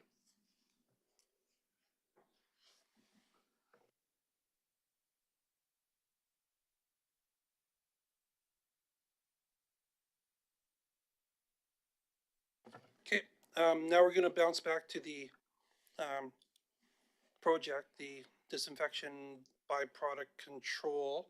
Is there any other questions about that before I ask for approval? No, none? Yes, sorry, Oh, sorry. I have one other question, just with respect to the byproducts one. I was just noticed that the possibility exists that there could be grant funding available for this one. Who wants it? You can do that. So getting grant funding, right now, there's limited grant funding opportunities from the various groups. So the province is really down to one or two grant opportunities for environmental services, water and wastewater services. And those focuses are generally for larger type projects. So in terms of asking for grant funding for a project that's less than $500,000, very difficult. there's very few opportunities to do that. There's normally they're for the larger type projects that we do start applying for grants for. That's a very unsatisfying answer, but that's kind of the way that the government's shifted. They feel that giving us the LGFF and the CCBF money, that's them doing their grant funding. So they don't really want to hear about from us on the smaller projects, but the larger ones, there are opportunities for funding. Okay, thank you. Yeah, I just noticed it in the description at the bottom, so that's why I asked. Thanks. Okay, no other questions? Is there? So, I got one. So yeah, sorry, I don't want to. Just to be devil's advocate here, we can take that tree fund and use it for some of this stuff, right? I know. That's a totally different funding source, and mixing those up is very problematic. I get where you're going. We can't pick that up. That, your worship, that discussion will be coming later on when we start talking general revenue. If I could actually get council to move to page 87, the next few projects have long-term implications in regards to capital. I just want to stop this one. The disinfection Oh, yeah, byproduct. Those in favor of this project? Okay. Yep. Nope. Thank you. That's okay. And you're doing the SCADA next, or? Yeah, I'm gonna go to Okay. page 87 to do that, 87?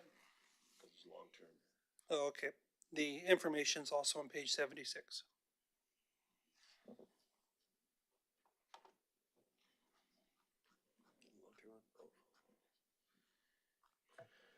So as you can see, the next few projects have multi-year budget tied to it. So we're asking for first-year funding, and majority of this is design funding, with the large capital expense actually coming in 2027. With the exception of SCADA. So SCADA is an ongoing renewal program. This is the backbone to our water and wastewater system. This is what provides us as alarms. This is what provides us with our trending. This is what operates our system on a day-to-day basis. The architecture in our system is probably 20 years old, and sometimes older. We all know how fast computer technology changes. So when you start dealing with PLCs, which are program logic controllers, that are going upwards of 20 years, we're having issues with one, trying to find replacements, two, programming them, and three, we're having them fail on us. So this is a long-term project to start looking at the entire SCADA system in regards to the water system. So this would upgrade the water plant, this would upgrade our booster stations, as well as other aspects of the water distribution and treatment system. Any questions on this one? Looks like Councillor Zrisky has something to ask. Is this? I was just thinking, we ran into a problem at the golf course a while back. The irrigation system was running on DOS. Some of you don't even know what DOS is. I was thinking, is this Windows 11 based? Is that what it is? So to be perfectly honest with you, no, we don't deal with Windows 11 in regards to our PLC programming. It's closer to actually a SQL Server type information system, and I could get into the details, but you guys will all give me glazed eyes and go, yeah, go away, geek. So, yeah. Any questions on this one?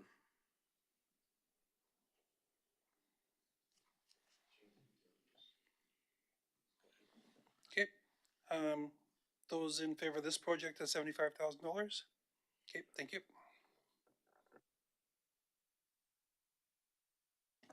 So the Rawaza Reservoir Upgrade is a $600,000 project. It has been shown over a 4-year term, with the first year being design and subsequent years being the upgrades associated with that design. So this may be eligible for grant funding, which would be something we could look at as part of this initial design phase, and look at actually combining all 3 years into one, should we be successful in grant funding. Again, these budget forecasts are trying to maximize our capital while still showing these are moving forward. So what we've done is actually tried to spread these out over multiple years. So there's two philosophies: either we spend the 150 each year, or in year 3 we spend the whole allotment, and use this as basically a saving program. Our finance department may not like that philosophy. I'm not sure. He may tell me to go down a different path, but right now that's the way it's shown in this document. But definitely look at grant funding to try to get this one done, seeing the fact that it is part of our regional system. Any questions?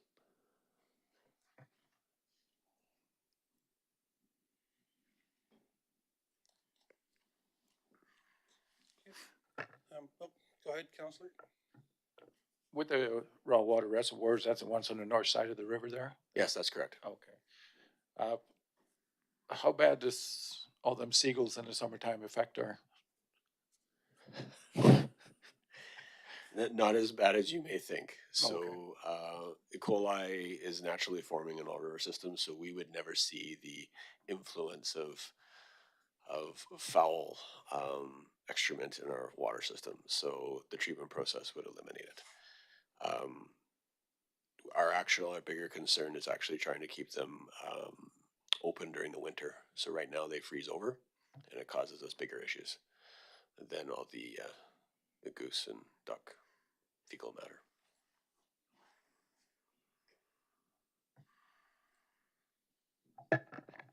When you say a look at grant funding to get it done, is there a timeline on that? Like, how long would you look before you say, okay, the grant funding's not coming through, we're just gonna move ahead anyway? So that'll be a discussion with council. So we'll see what we can find in 2026, and then see what grant funding is available for 2027, if any. And it'll be brought to this table for a discussion of whether or not you want to hold out for another 2 or 3 years for grant funding, or if you just want to fund it yourselves. Thank you.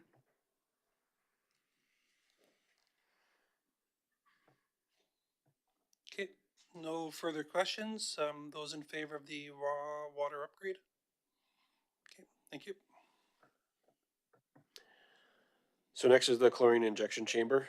This is again a 2-year capital with 75,000 in year 1 and 750,000 in year 2.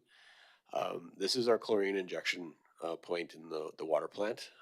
It is subject to chlorine gas, and it is of a critical junction in our plant. And what we've seen today is a lot of corrosion. We have concerns with failure.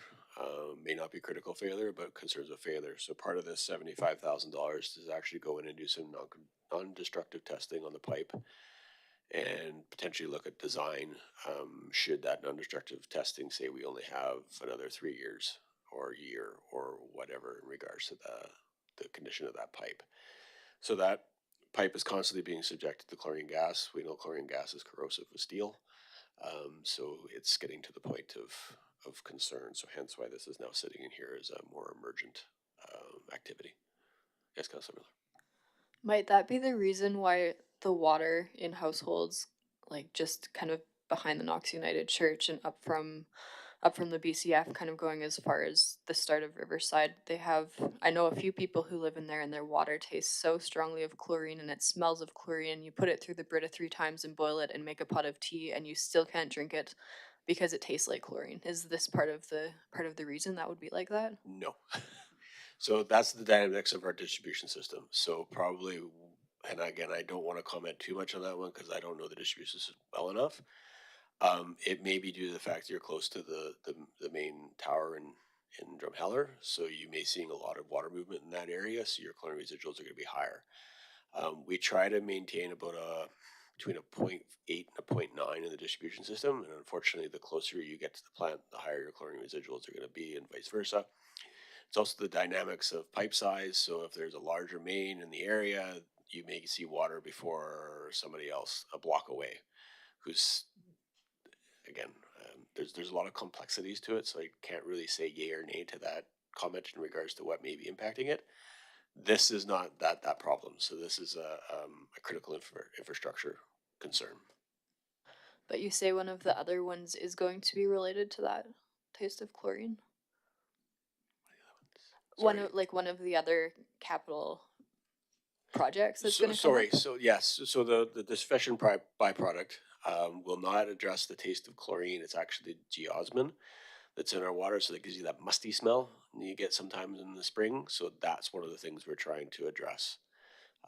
Chlorine, unfortunately, is a fact of life. We can go down different disinfection byproducts, but there's concerns in regards to those as well. So you can go to a chloramine, sorry, which is an ammonia / chlorine based disinfection. There's challenges with that too. What happens is most of our downstream customers use chlorine. So if we start using chloramides, that changes how they down disinfect. So there's repercussions downstream. I have real concerns with using ammonia as part of the process. So it's kind of been pushed off to the side in regards to that upgrade. If you're continually having chlorine smell and taste issues, just don't be scared to phone the plant and say, "Hey, what's going on?" They may have some better answers than I do. Okay, thanks. I'll let these people know because it is a major issue if you've got chlorine water coming out of all your taps and basically have to go buy all your water. Thank you. Okay, any other questions? How about, oh, how about if, once these are, we got a bunch of things here, is there any plan, once you get them replaced, to somehow continue to monitor and modify as you go, or is that just they put them in there and wait for them to get to the end of their life to do anything about them? Do you want the current philosophy or my preferred philosophy? Well, I'm just going forward. I'm looking at going forward. So I'm a big proponent of proactive, not reactive. So yes, this would be part of a proactive system where we may look at this in 10 years and put it in the capital plan to then reevaluate it should it not be replaced or be replaced. I'm trying to move to that model. It's going to take some time and energy to get to that model. It's usually an upfront cost, but in the long term will save you. This is just a section in the pipework, in the distribution, in the plant that needs to be replaced to. Yeah. So this stainless is or- want to say a 900 mil section of steel pipe. So it's the main discharge pipe at the conclusion of our treatment process. So this is the feeder main to the entire distribution system. So if it goes down, you've lost all water coming out of the plant. So hence why we want to make sure that it's in one piece.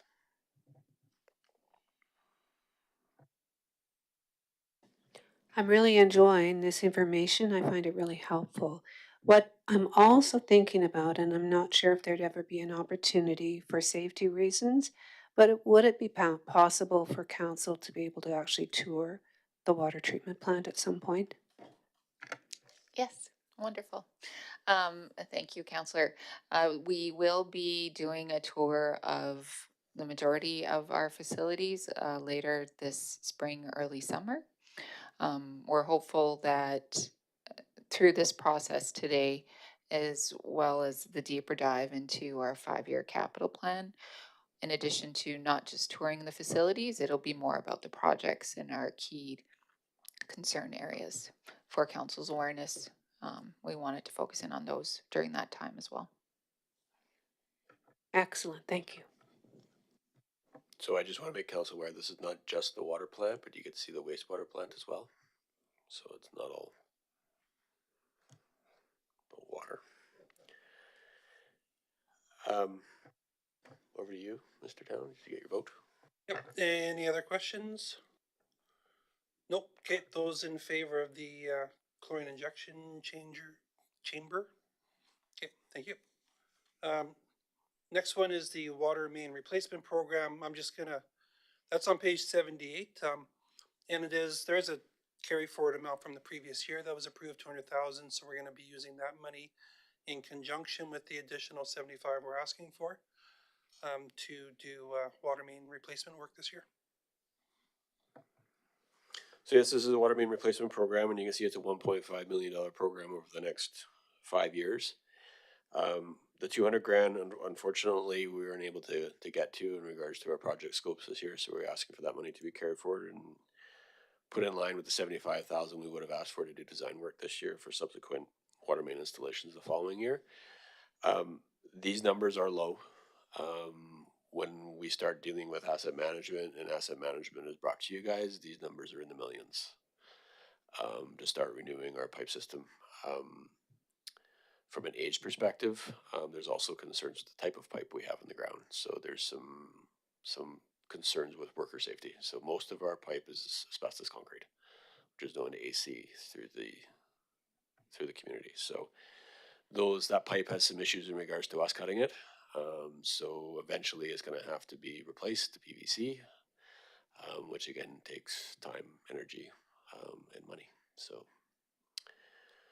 this replacement program is to look at some of the criticality pipes in our system. So for instance, Highway 9 that we had to spend $130,000 on last year to put it back into commission. This will also look at the main feeder main coming out of the plant, which we had a major break, I believe, 3 years ago. So those are some of our criticality pipes we want to look at, and then the rest of the distribution system is going to start to be needing to be rehabbed over time.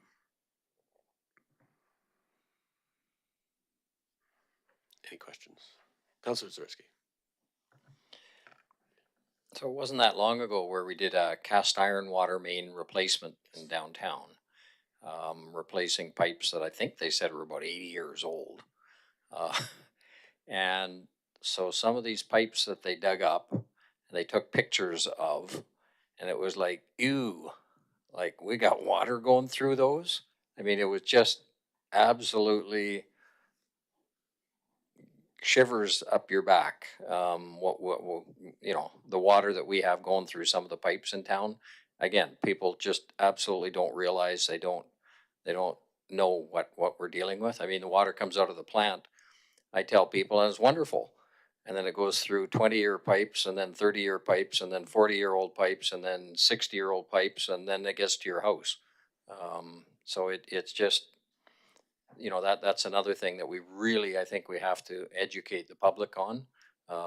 Is, again, they just kind of take for granted. They turn on their tap and.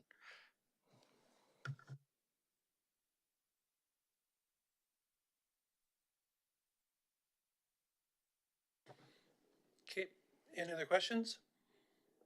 Those in favor of this project at 75,000 for this year? Okay, thank you.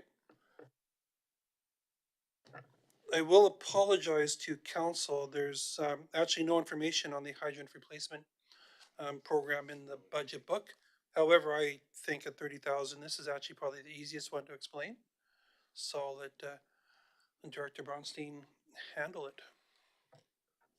Thank you. So yes, this is a hydrant replacement program at $30,000 a year for the next umpteen amount of years. This is outside of a water main replacement program. So these are the hydrants that we can't see replacing in the next 5 to 10 years in regards to water main upgrades. So these are hydrants of criticality. These are hydrants that we know have failed. Just to give you an idea of costs, one hydrant's about $15,000. So we can do 2 a year. It'll take us many, many years to address our 200 and something hydrants within the distribution system. So this money was again for their criticality, to go on and replace those ones that we know have failed, that are unoperational, that we can address outside of the water main replacement program. This is not huge bucks. If you wanted to take hydrant maintenance or replacement seriously, you could add another zero to that number, and we may get it done fairly quickly. But again, trying to stay within our budget, trying to work within the means that we have, this is what we've proposed. Yes, Councilor Hanson. With taking this route at 2 a year, do you foresee failures?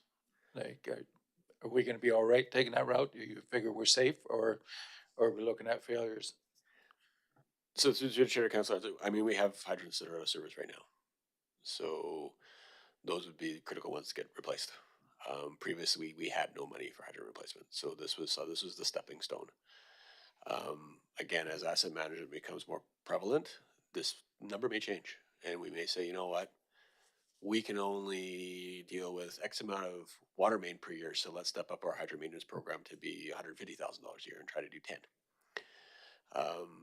but that'll be better defined once asset manages. I know our systems are old, so most of our hydrants are vintage 1960s, because they haven't been upgraded over time. So you've got a lot of vintage to deal with. Can I answer your question in perfect yes or no answer? No, I can't. We could go out and service one today and it works operationally. Next week it could be down. So we do what we can with the funding we have.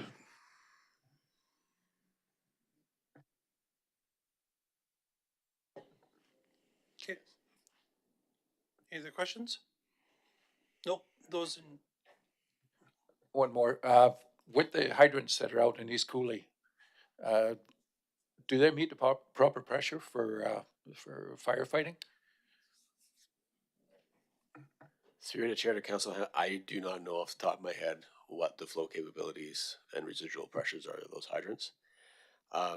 That should have identified in our water servicing master plan. I can find that answer for you. I wouldn't be surprised if they're on the low side because that is a single feeder main going in one direction that is not looped and no reservoir at the other end. So it's like sucking from a straw. You can only suck so much. Yes, Your Worship. It's low. They're just called air release valves out there, but it is low. Yeah.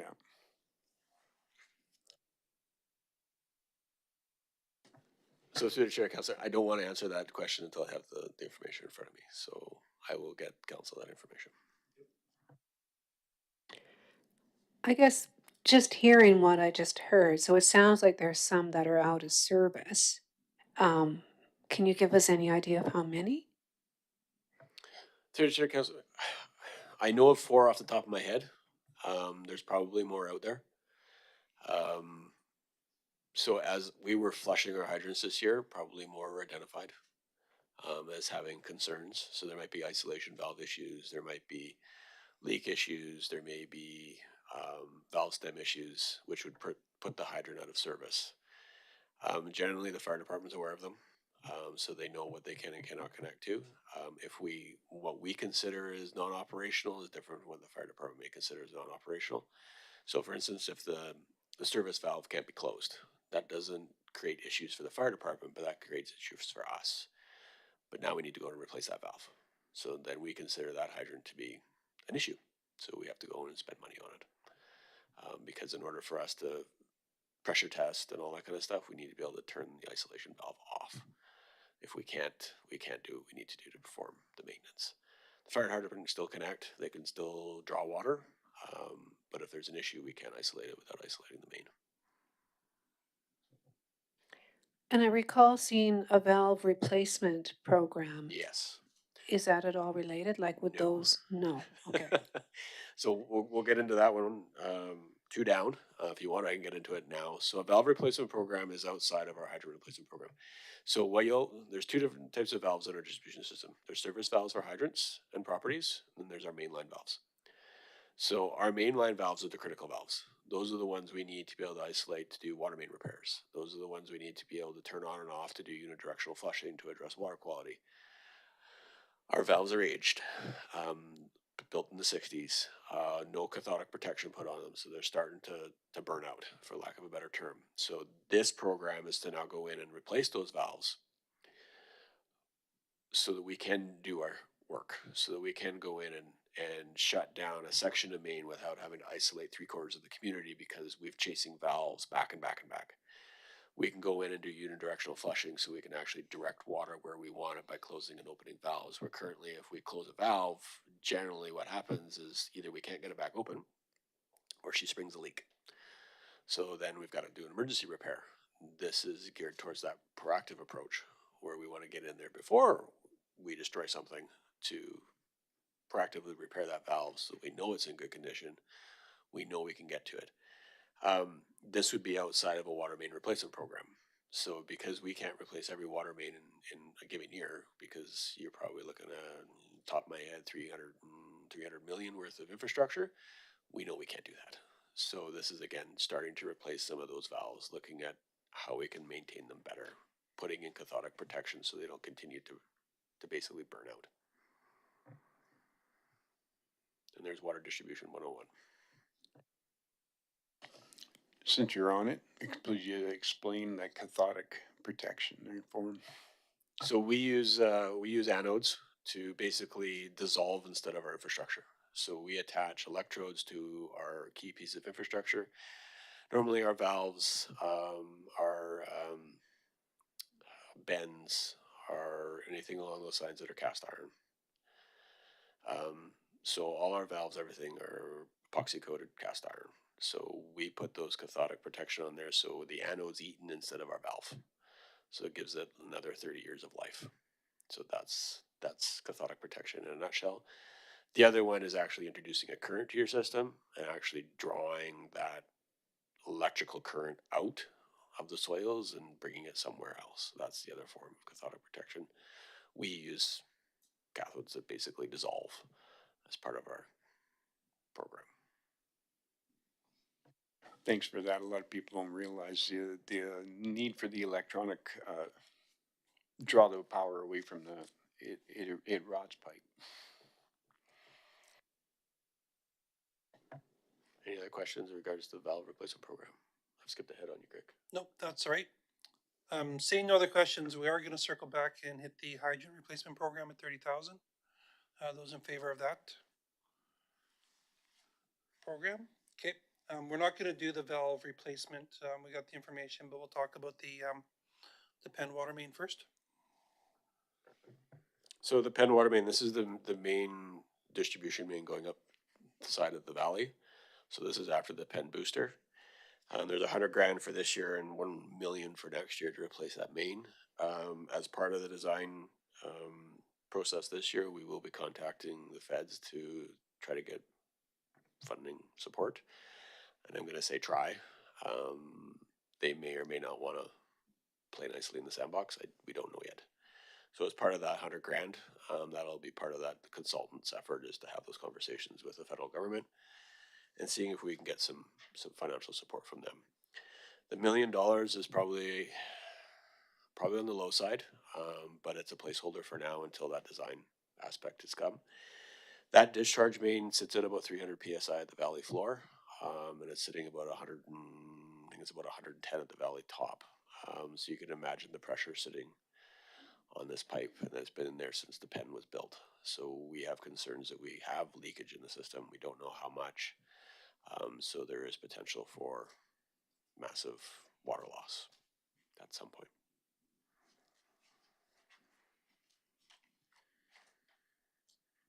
Go ahead, Councilor Jiske. I know when we did the lift station for the Penn a few years ago, we applied to the federal government for a grant, because the institution is of course a federal institution, and we didn't get any suggestion that we might apply for that same thing for this? So if I remember correctly, there's wording in our original agreement with the Penn to provide them with water and wastewater. And in that original agreement, there was some language to capital contributions. Now, whether or not they're willing to honor that is another story. So that's our first avenue, is to have those conversations with them in regards to how they might support us. We'll see how that goes. If we're unsuccessful with wastewater, hopefully we're successful with water, but Other thing, I mean, for years we've talked about water to Wayne. And one of the suggestions was the cheapest alternative would be to extend the Churchill line straight east, which basically goes to Wayne, and put a water tower on the hill, and then they would have water. Would this study touch on that at all, or just for the water main for the Penn? this one would just be looking at the water main for the Penn. If we're looking at doing regional increases, that'd be a conversation with maybe Wheatland, and wondering if they're wanting to put more water main in at our cost or whether or what that looks like. You're looking at, I don't know, probably about $1,000 a meter for water main today. So that'd be a cost benefit to that. I don't know if Wayne would want to pay for those types of fees. Would this be something, you're talking about the elevated, reservoir, would this be something that could be, incorporated into that, looked at it and incorporated into this, discussion as well?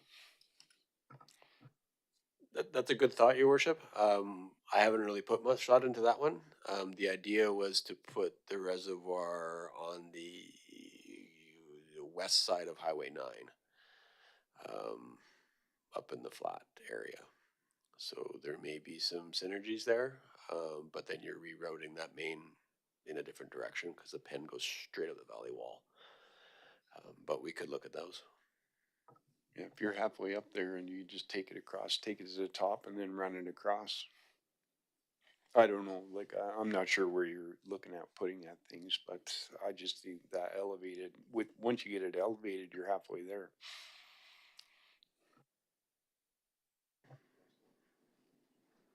Yes, Councillor.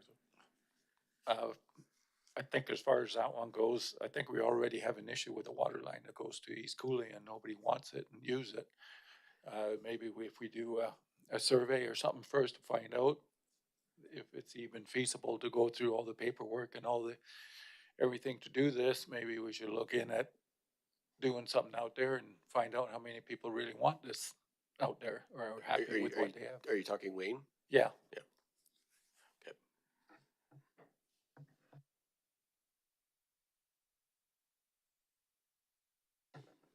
Okay, seeing no other questions, those in favor of the, initial 100,000 for the Penn water main?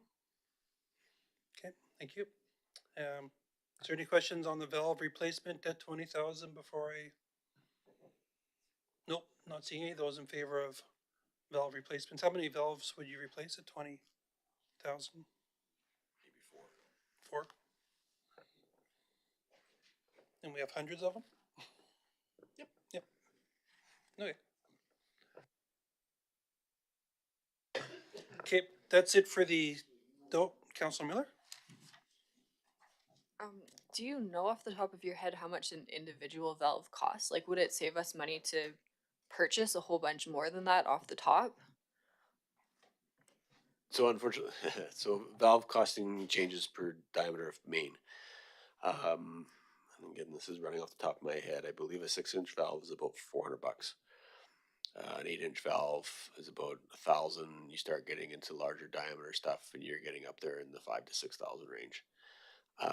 Is there an advantage to buying in quantity? We could look at that. The problem is then how long are they sitting for? What valves do we need in that particular year? So there'd be a lot of planning and ahead of that, but that's something we could definitely look into. Thank you.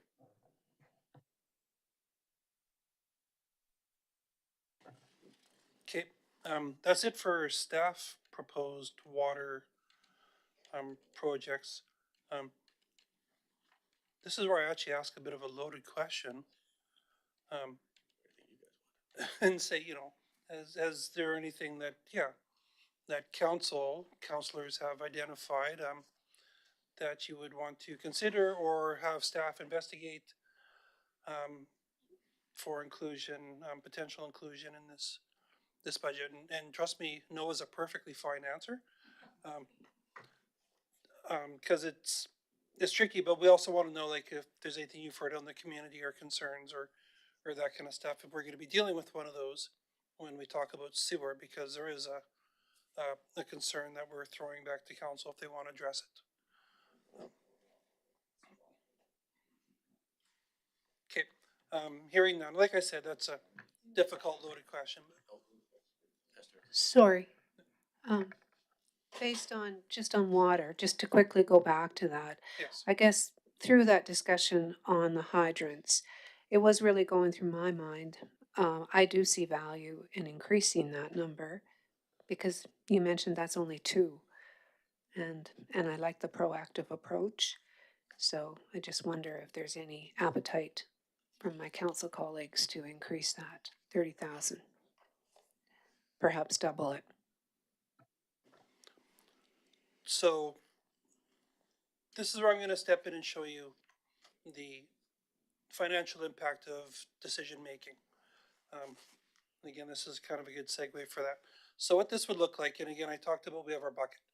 And not just our $5 million bucket for everything, but water has its own bucket and sewer has its own bucket.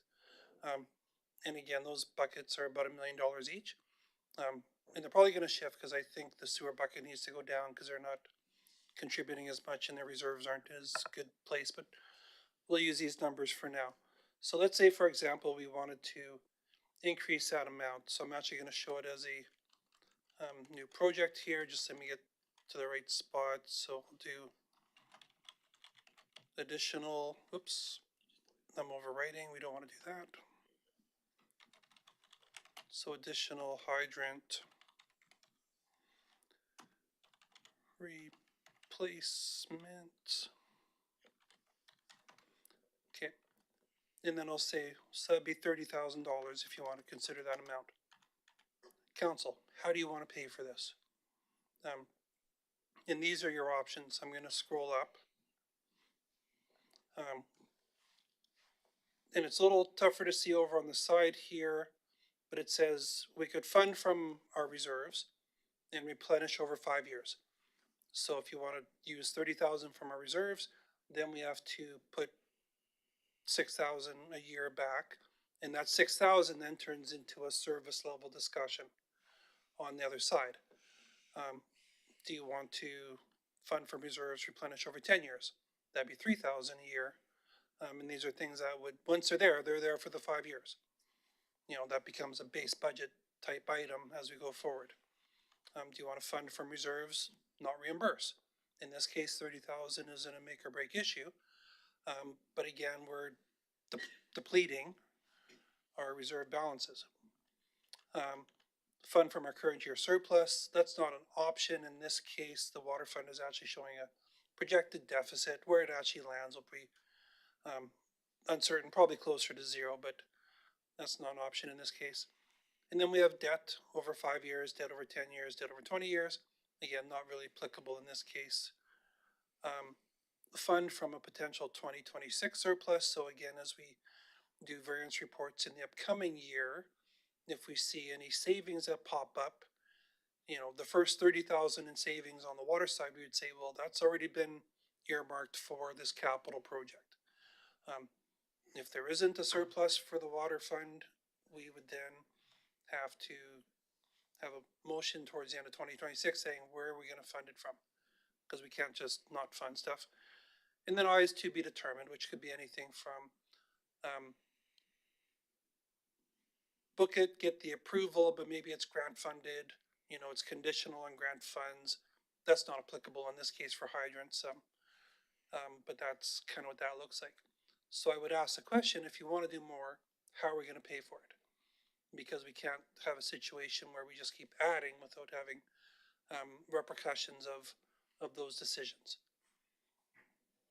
So to just fully follow through, I'm actually going to change this number. I'm going to make it a little bit larger.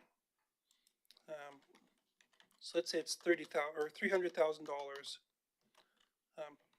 And then if I flip back to our water fund, when we left it last, if you recall, we had increased it by that insurance valuation amount we heard about. And we have unresolved service level requests for funding. You'll see this blue line here. Again, if I just scroll over, this blue line is capital funding adjustments. It's empty right now. But if we come over here and say we want to fund this project, and we'll say we want to debt finance it over 5 years. So if I put in E in this column, and then I go,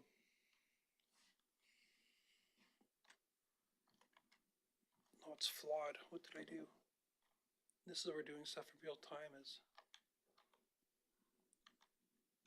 I'm going to tweak this, but basically what would happen is it would add about, let's say $40,000 in our first debt payment, our interest payment that we would incur if we do it through debt this year. So, you know, making these funding decisions will have impacts on our operating budget. So I just want you to be aware of that. as we move forward on some of these things, because if we exceed our bucket, that money's gotta come from somewhere, and, we'll make that decision about how we do it. It seems to me that replacing just 2 hydrants of the known, you say about 4 that are broken, is kind of going ass backwards. You replace 2, leave 2 broken, then you get 2 or 3 more break this year, and now you're behind the 8 ball again. It doesn't make any sense. So it seems to me if you got 4 broken, 4 need to be fixed.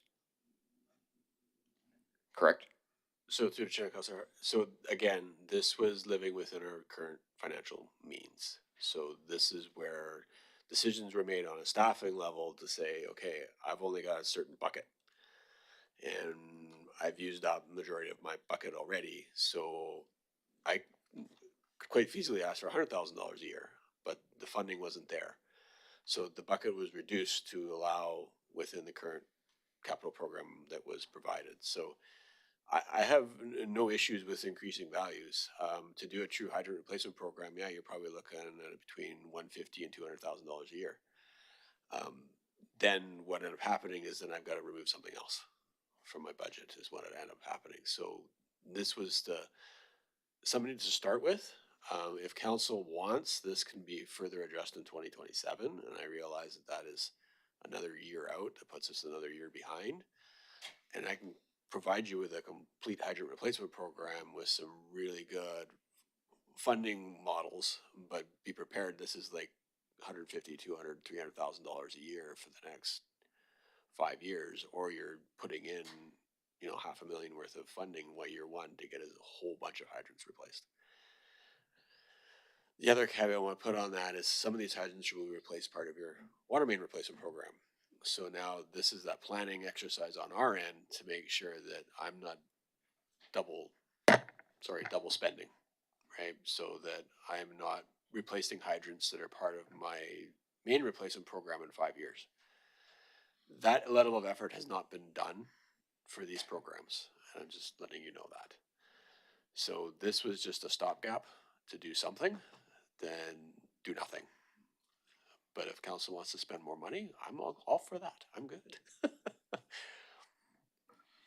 I think he's just saying that, if we're gonna be proactive, be proactive. I mean, this is a small item, big notice. I mean, you got a fire extinguisher or a fire hydrant that needs replacing on it. If you need 4, you should do 6, shouldn't you?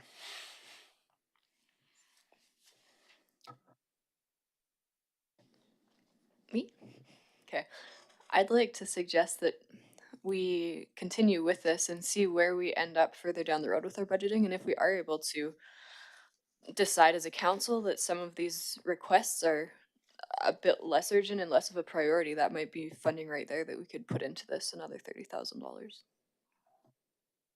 Rather than making the decision right now. I agree, that's absolutely an option where we could, complete the other things and come back to this. I figured out my flaw with my spreadsheet, so, that will be fixed, as we go through this and show properly, but, yeah, because there are other requests. Like, as of right now, we're at a 6.2% water rate increase.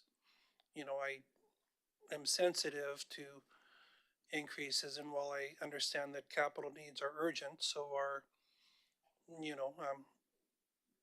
having to deal with large rate increases at any one time, and, I don't wanna be the one where it's like, gotta be 15%, 15%, 50%. Can't be 2, let's find that middle ground, and we understand the fiscal reality of both that we're under plus ratepayers, right? So, but again, as Councillor mentions, we'll take as much as we could get. Just getting back to the water mains, when we built the new facility at the Badlands Amphitheater, we were required to put in a new fire hydrant. And that new fire hydrant, we had to actually replace the old one that was there as well and put in a bit of a water line, but it wasn't much. And that was over $150,000 just for those.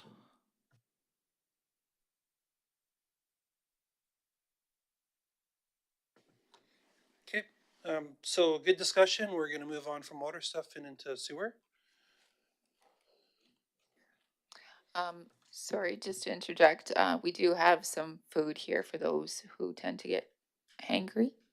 And if we want to take a break for about 10 minutes, and if council wants to continue at some point, I think we keep going, but it's totally up to council how far we want to get through today. We're always easier to deal with after food.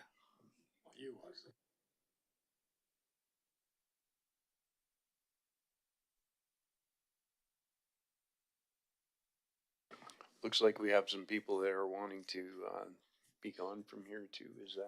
Is that correct? Anybody? No? One? All right, well, hey, no, we're good. Take 10 and we'll be back. It is, 10 to 7, so 6:50. And you'll see you back here at 7. Okay.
Okay, we're back on the budget at, what is it, 7:12. And we're still broadcasting live here, so keep that in mind. And we'll turn it back over to you, Mr. Town. Okay, thank you through you, your worship. We've completed the water capital projects. Now we'll move on to the sewer. The first one is the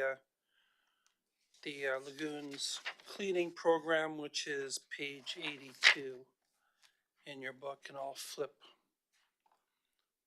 to that for you to see also.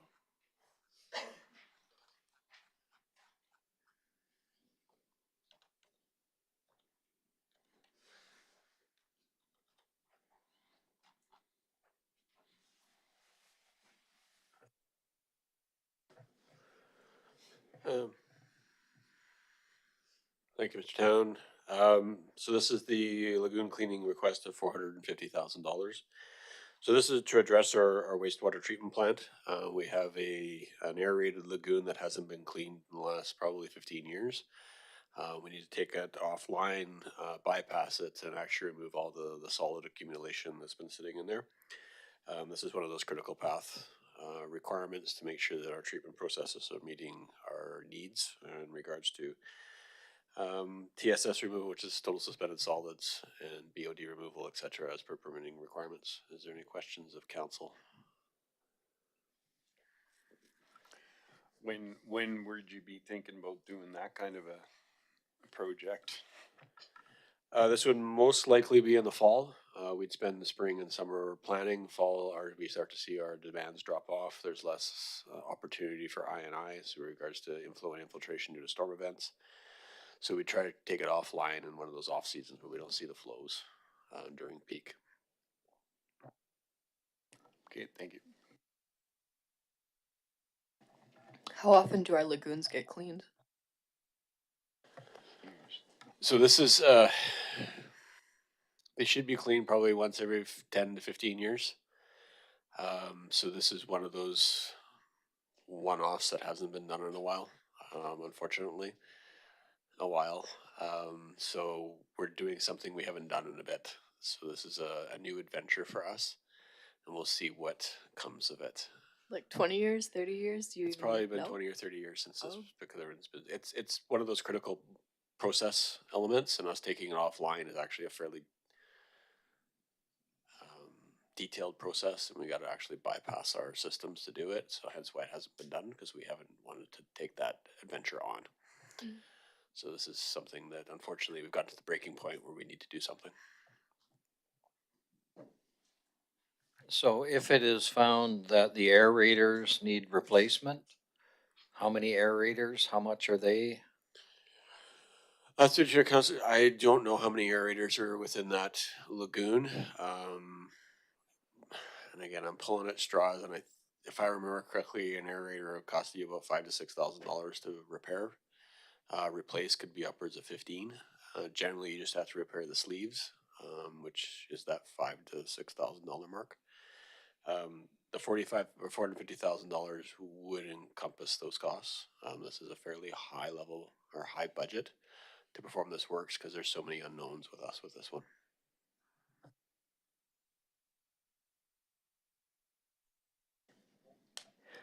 I just had a question then with the sludge that is hauled away. Where does it go? How far do you have to transport it? So currently we drive it across the road to the landfill. So it gets landfilled. So all our biosolids get taken to the landfill and disposed of within the active phase.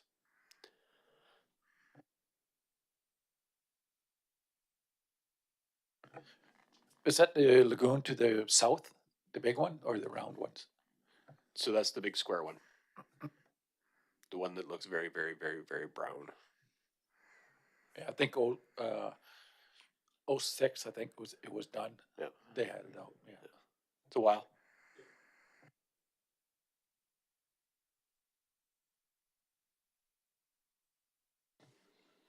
Okay, not seeing any other questions. Those in favor of this project? Okay, thank you. general engineering sanitary information, that's on page 80 in your book. So again, this is the same as the water system, just having that $25,000 for those one-off concerns in regards to our sanitary sewer system. For instance, we're having issues with a blower, or we're having issues with one of our sanitary pump stations, being able to bring an engineer in to do those evaluations for us and provide us with recommendations that are capital-related improvements.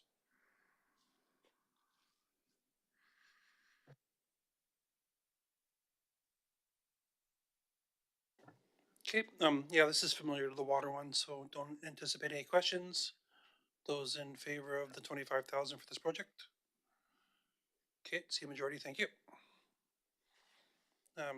Wastewater skate upgrades is on the same page, on page 80. So again, this is a reflective of the water system, and seeing the fact that these utilities are funded separately, you're gonna see a lot of mirrored projects between the two. So when we do water upgrades, we have to do sanitary upgrades for our SCADA system because it's all interconnected. So this is the sanitary contribution to those upgrades. And you'll see that forecasted out as well. So when we update one, we have to update the other.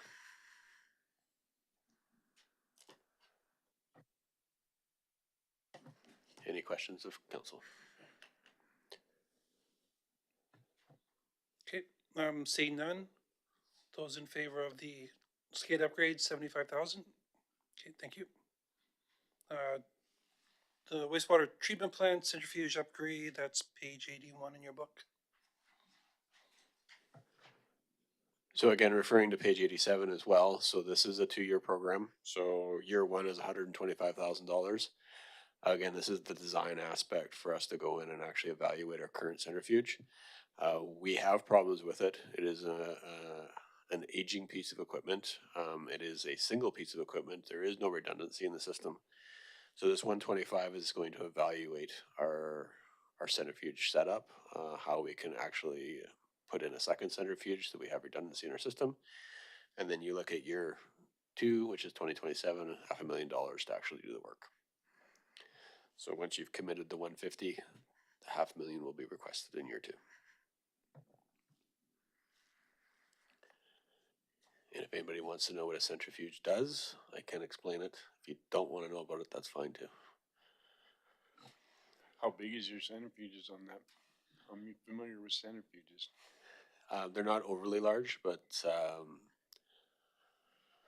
again, I don't know off the top of my head how much that thing can handle. But it's basically taking all the solids out of our digester, compacting them, and sending them on their merry way. They usually wash out inside. Whatever. It's next. Just with building and redundancy would mean replacing it and then just keeping the other one as a backup. Is that sort of the thought, or?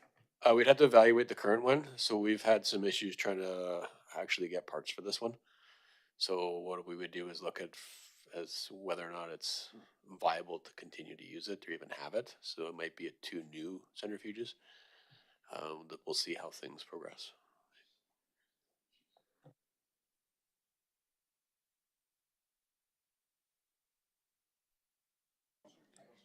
Yes, thank you. I just was curious, really, in terms of the procurement. Uh, could you procure many of the parts or for the centrifuge itself from Canada? Or does that have to come from the US? So through the Chair Council, I mean, so generally speaking, most of our water and wastewater industry is out of the United States. We don't manufacture a lot in Canada in regards to water and wastewater. So most of our screens, our centrifuges, our compaction equipment for that kind of stuff is all manufactured in the States. We try our best to find a Canadian supplier. So for instance, our UV reactors, that was actually a Canadian supplier. So they're actually out of, I believe, Quebec. So we try to bring as much as we can into that is locally sourced. And when I say locally, I mean within Canadian boundaries. But the unfortunate part is the industry is mostly built in the States. So we will see what we can do, but I can't make any promises it'll be a Canadian made piece of equipment.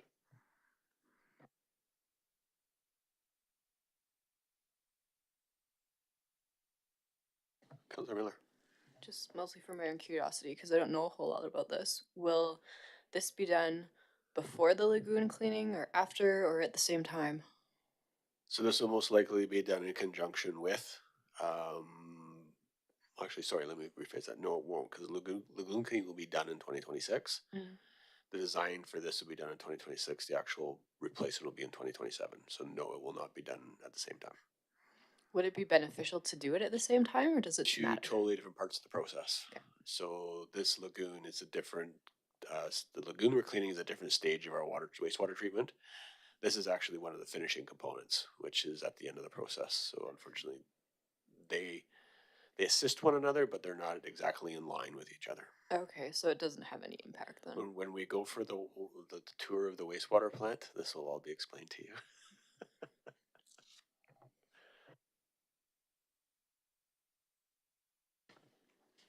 Okay, not seeing any other questions. Those in favor of the centrifuge upgrade at the wastewater plant? Okay, thank you. The surge protection is on page 81 of your budget book. So this is surge protection for the wastewater plant only. What we're finding is a lot of dirty power.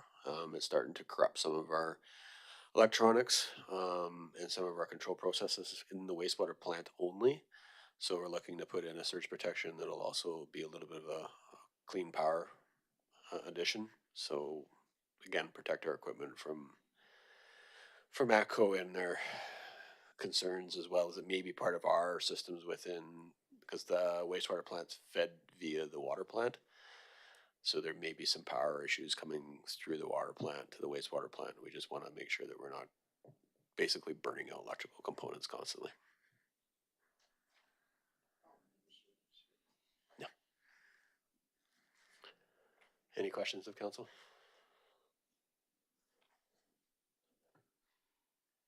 Okay, seeing none, those in favor of this project? Thank you.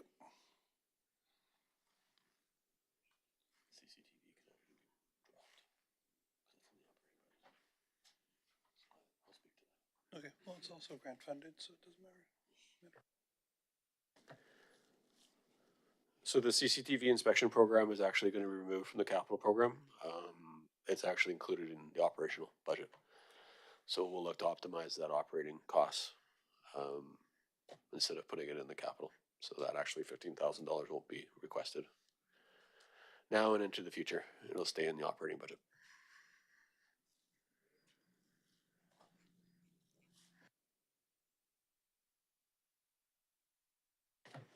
And last but not least is North Drum Lift Station.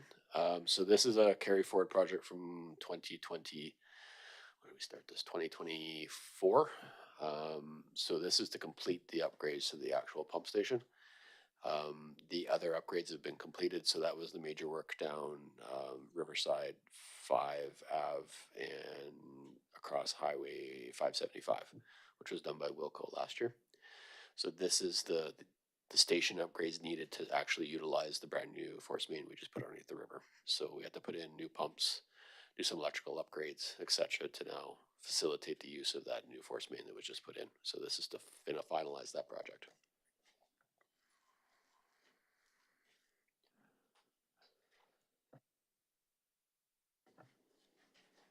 No questions on this? Okay. Those in favor of this project at 500,000? Okay, approved, thank you. So the final one that's listed, again, this is additional information that we've provided recently. This is air monitoring options that the director will discuss. As I said, it's not included in our capital program. If we wanted to, what level, I could talk council through what those financial ramifications will be.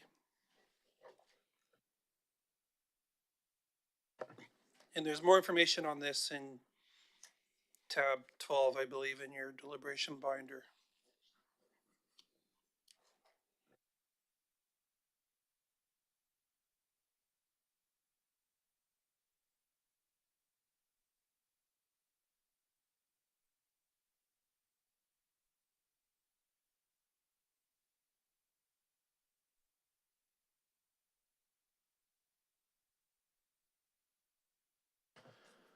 So this is the result of the concerns raised by council, when we brought the odor concerns in regards to Newcastle forward.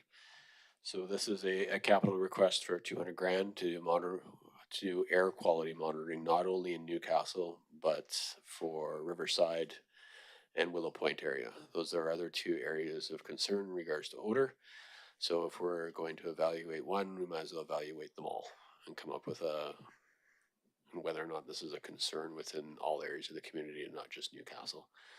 So this is a $200,000 request. This is for 6 months worth of air quality monitoring for H2S in those general areas. This is 6 stations, 2 in each particular neighborhood, as well as compiling the data and providing recommendations should there be any as a result of the air quality monitoring. The struggle with this is a very specific request that we're asking for, and trying to find a consultant to do it was difficult. So this budget's a little on the high side. We're hoping we can do it for less, but just because of the speciality of what we're requesting, you could be going up as high as 200 grand. 200,000, as shown in the CBR, the capital budget request.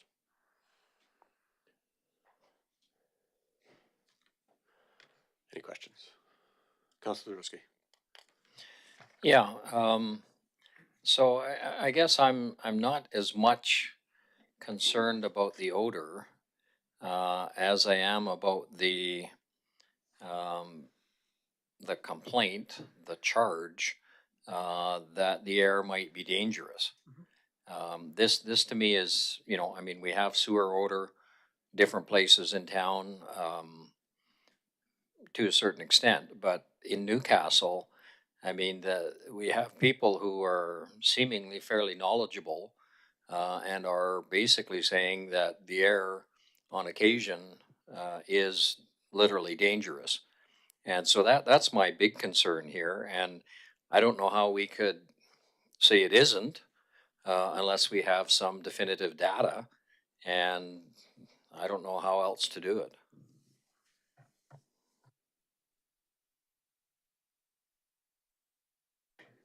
I agree with Councillor Zarisky, and I think it is important to have that data. I want to understand then, are these like a mobile unit mounted on a truck or a trailer? What are we looking at here? So these would be powered units. I don't know the details on it, Councilor Neal, but I believe they're probably set in boxes in key locations within the area. They would not be on a truck. These would be installed air quality monitoring units. So we would have to provide them with power, we had to monitor them, etc. So I don't know the specifics on it. Again, this is a very, very narrow scope of trying to quantify H2S within the atmosphere. The consultants are saying that we can do it. I just don't know the specifics of it. So that would be a conversation we can have at a later date if council so wishes. And I can get more of the specifics on this.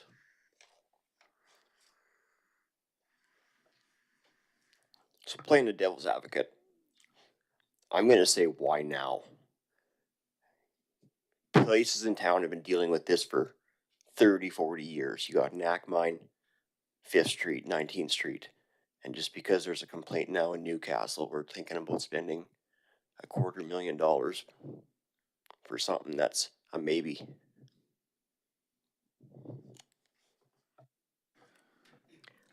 I just think that's a good question. I just think back to the data that we received from that older report, and there were some pretty high levels of H2S. And I recall that that would be what's inside, you know, the actual manhole.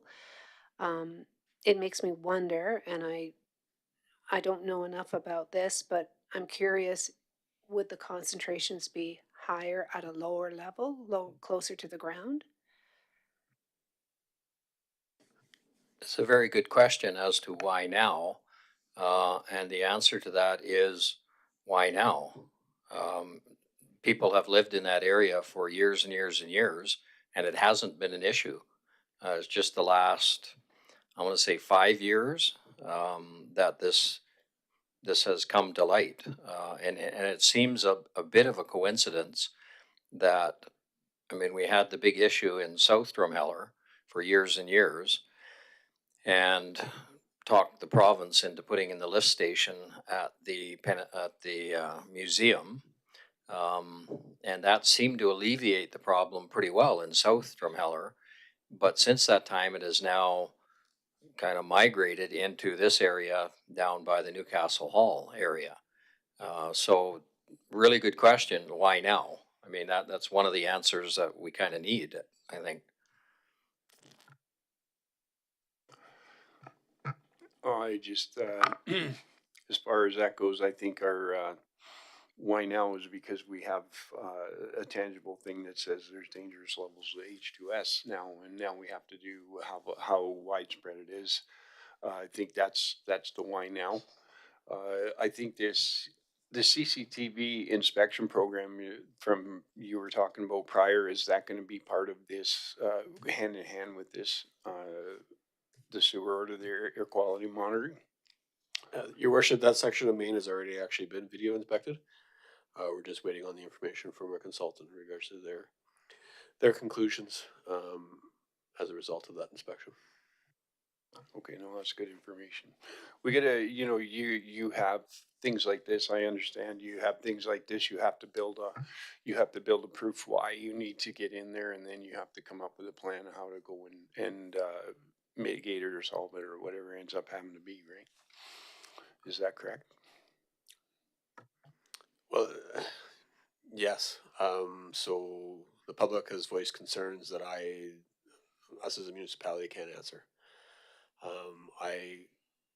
We know what happens in our collection system.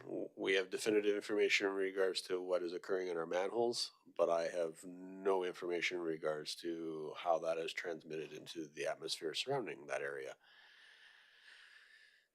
So, yeah, I agree with Councillor Hardy. It's $200,000 ask, but without those definitive answers, I can't provide any direction.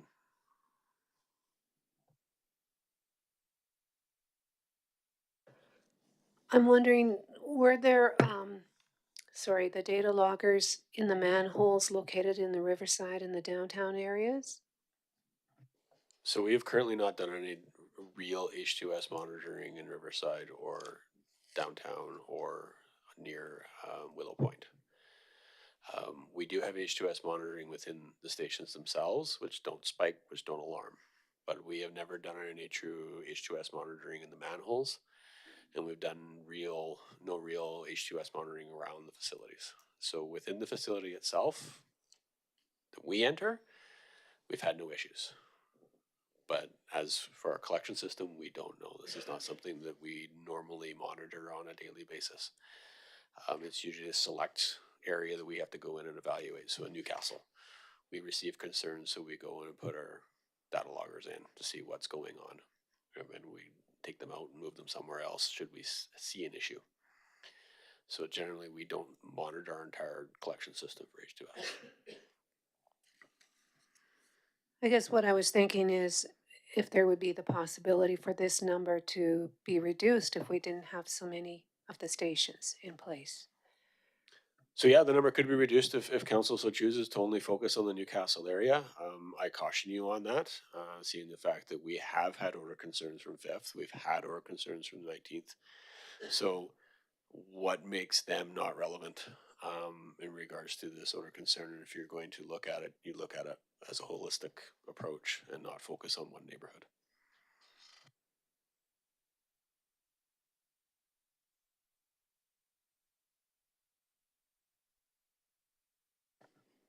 I just want to talk about process really quick here. So as we're doing these budget approvals, we need to finalize our operating budget. That's our primary concern. Capital budgets, we will approve a capital budget at the end of this process, but we could also add a capital project during the year pretty easily. If it's an operating thing that came in and it was 200,000, where's that money coming from? It should come from taxes, so it's tough to deal with. If it's a capital budget item there's different funding that could be determined. We'd identify the funding and say, well, we're going to fund it by X. And again, it's the options I kind of discussed earlier. So what I'm trying to say, well, it's important for council to deal with these and resolve them as much as possible. We also acknowledge this is a little bit undefined. And if council is, we want council to be comfortable putting these approvals in place. And if you're not at this point, and it's something you want more information or whatever on, you know, if this doesn't happen tonight and it's approved in January, February, March, I also understand the immediacy. It'd be nice to deal with as soon as possible. But if it isn't part of the budget process and happens afterwards, we just have the same discussion about what's the approval, what's the funding during the year. So I want you to know that that's an option. I'm not saying you have to do it, because you might want to just deal with it now. I get that too. But we also don't want you to be feel that you're forced or compelled into something that you are as a group uncertain of. Yeah, I think we're dealing with a little bit of a different situation here. It has been brought to our attention that is something that is potentially dangerous. And if it ever came about that it was actually dangerous and we knew about it, or it was brought to our attention and we didn't act on it, then we are in a very, very difficult situation. So this is a little bit, to me, a little bit different than a whole bunch of the other stuff that we've been dealing with. We're in a bit of a predicament here.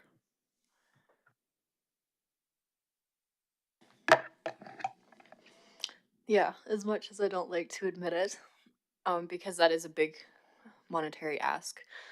We did our strategic planning a while ago, and health and safety were identified as very important values for this council. And we've awarded donations to STARS and the Drumheller Health Society in Colton's Place, and we're also doing the $25,000 eDNA fish study to make sure that the health of the fish population in our river is okay. And these are all in alignment with our values, and monitoring air quality around these questionable manholes, to me, also falls in alignment with the rest of that, as much as it hurts to be spending or granting another $250,000 for this.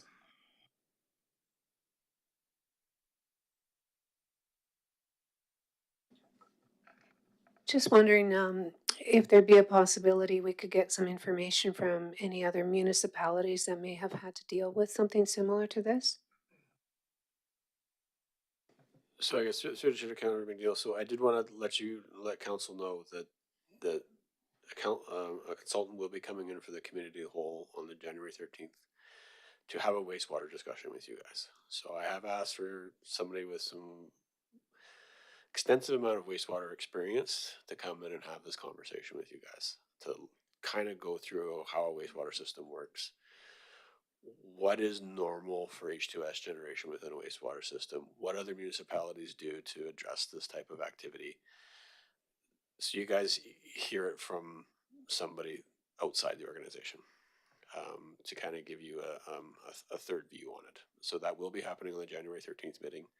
That may provide you with a little more knowledge and understanding of the complexities of a wastewater system and some of the things that, unfortunately, we have risks associated with the wastewater system.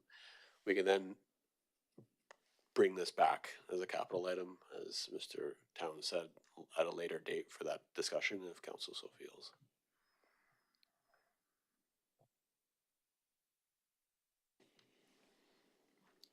I will show you what this looks like.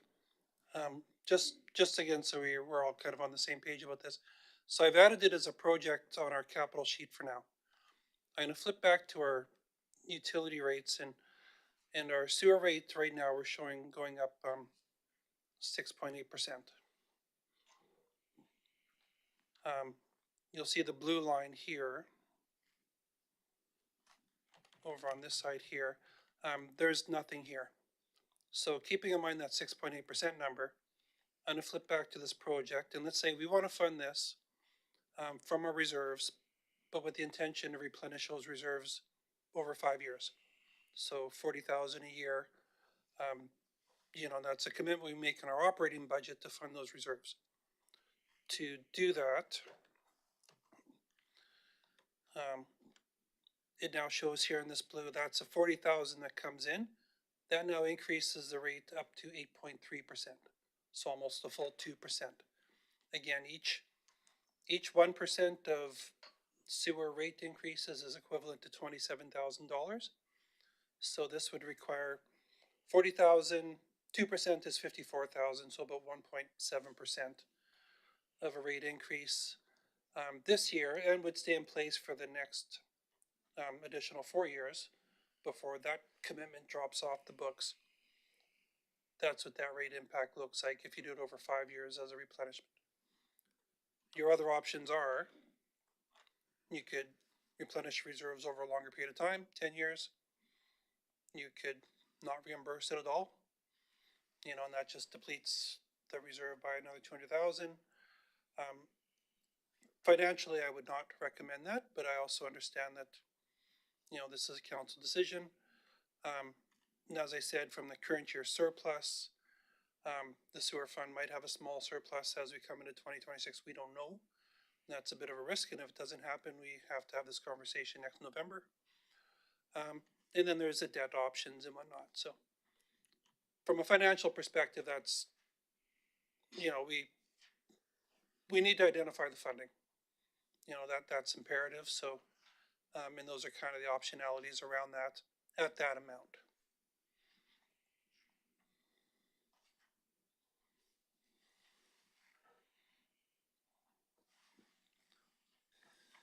By the time we have the presentation, say you said midway January, would there be time to actually have a RFQ or something that would give us a more firm number on that? So through Chair Council Kalafo, I could ask for the consultant to look at their numbers a little more closely. I can't release any request for quotation without funding, so I can't commit us to something that we don't have budgeted. So I can ask them to refine their numbers a bit. Again, these are very high level estimates because of the fact that it was hard for them to find somebody to do it for us. So I can ask for a refine on numbers. So you might see us drop to 180, 170, but I can't see it dropping significantly.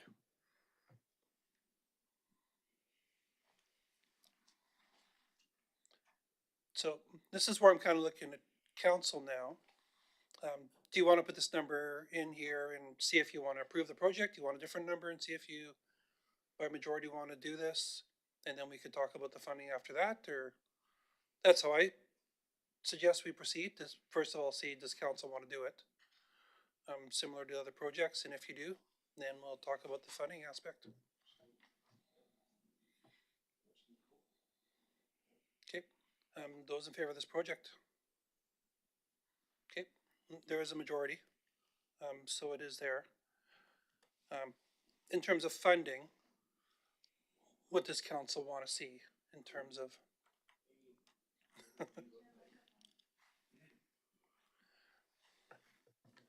Can we look at B?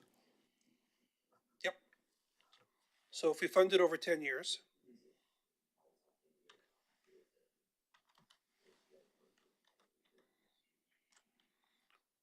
so it's a $20,000 increase, and it goes from 6.8 to 7.5. So about a 0.7% rate increase. Again, if you recall, we were asking for additional funding or capacity building in the sewer fund. Council still has the opportunity, since they're increasing this for this specific project, that number could be ignored or ramped down again. Maybe that's deferred and we have to have the talk next year, because Councillor Miller? Not sure if you counted me in that count, but I was putting my hand up because I actually wanted to ask something. Oh, sorry. Would it be possible to put off making this decision until after we've heard what this specialist has to say in January, or do we need to make this decision right now? No, we don't need to make it now. And there's a couple ways we could go about it. So we could defer the decision totally, or you could say, well, we want to do this as a group, but let's not do anything until we've heard from this person, and we will take that direction now.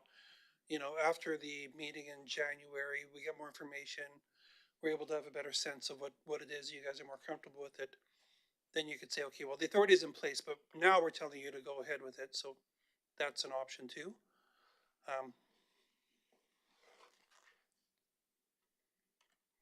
So it kind of depends on, again, this is like the kind of messy group part of this, but you know, I want to make sure we're all happy with what we decide as a group. Okay, thanks. Could we take 20,000 out of that additional capital funding? Knock that down to 34,000, take 20,000 out of that. Absolutely, we could do whatever council wants. And again, this isn't part of that increase. So if I put 34,000 here and then a Y over here, that's going to increase it to 8.8%. So that's just what that looks like as an example. You know, if you want to say we want to max it out at an 8.5% increase or 8% increase, we could do the math on that too. So,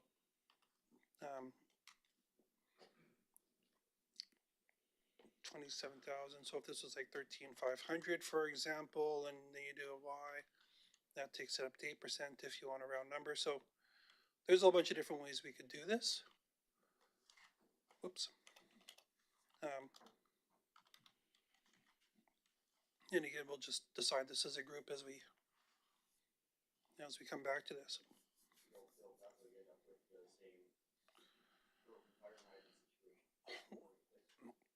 It is, and again, we don't want to harp on this, you know, because we understand where the money's coming from. But it's more than the broken fire hydrant.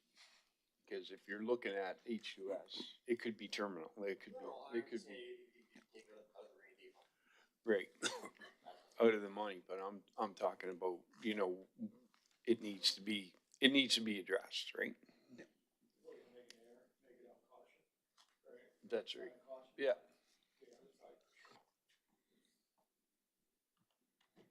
Okay. So I still believe there was a majority, even though yours was a question and not an affirmative, of doing this. Can I just confirm that? Like those in favor at the $200,000 amount, does want to make sure there's a majority of you? Yeah, okay, just so I'm 100% clear. And then as a group, we're agree with replacing it over 10 years as a reserve contribution from our operating fund to reserves. Again, every little bit helps, but to just deplete our reserves or take it from and not fund it, that's not the best financial maneuvering.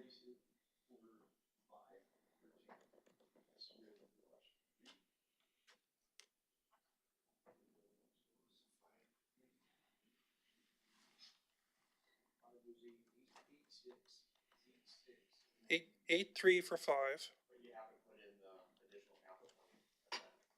That's correct. Yeah.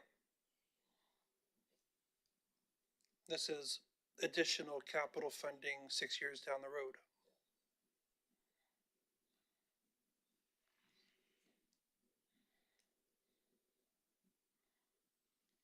We don't have to decide this operating part yet. We could just finish up the capital. We'll move to the general capital stuff, go through those projects, and then we'll come back to the final utility and general service levels. And then see what where council wants to land on those, if that's okay.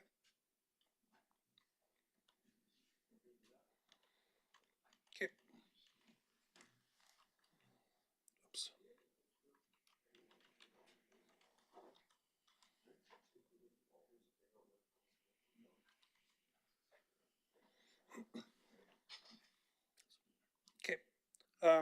So sewer capital, oh, Councillor Miller, sorry. Thanks. So now that we've made that decision, I'd just like to bring something up from our budgeting meeting last week that I've been thinking about that's been bothering me. Council together made the decision to put $25,000 into reinstating a weed and mosquito spraying program Yes. in the community that I understand hasn't been we haven't had that since around COVID time, so it's been something we haven't done for quite a while. And there's just the public health concern of, we know that there's ingredients in these chemical sprays that are carcinogenic. We have very high rates of aggressive cancers in Drumheller, and I'm just wondering if we bring this back, are we going to be letting the community know that we're bringing it back? Are we going to be letting them know where we're spraying, when we're spraying, how much we're spraying, giving a recommendation to them to, avoid certain areas, just making sure that the public knows about this, because this also has to do with health and safety and air quality, and it goes beyond just deciding to bring back the program. Like, there's more serious implications, and I'm not sure if my fellow council members feel this way, but it has been something that's been weighing on my mind. And absolutely very valid. I don't know who wants to speak to this.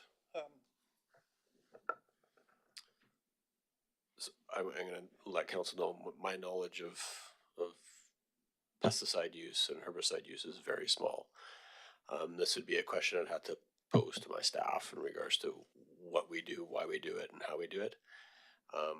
My assumption is there's very strict rules from Alberta Environment on how we spray, when we spray, the quantities in which we're allowed to use, what the atmospheric conditions are when we go to use them, etc. So if this is something that council would like to have a greater detail on, I have no problem bringing something back in probably February in regards to what exactly we do, how we do it, when we do it, and what types of pesticides and herbicides we actually use, because I don't know.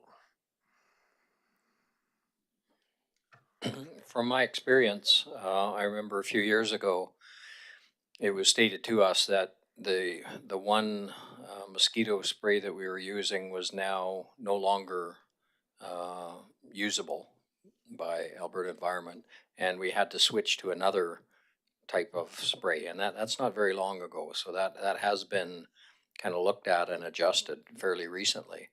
The unfortunate part was that it was described, well, the new mosquito spray is half as effective as the old one and twice as expensive.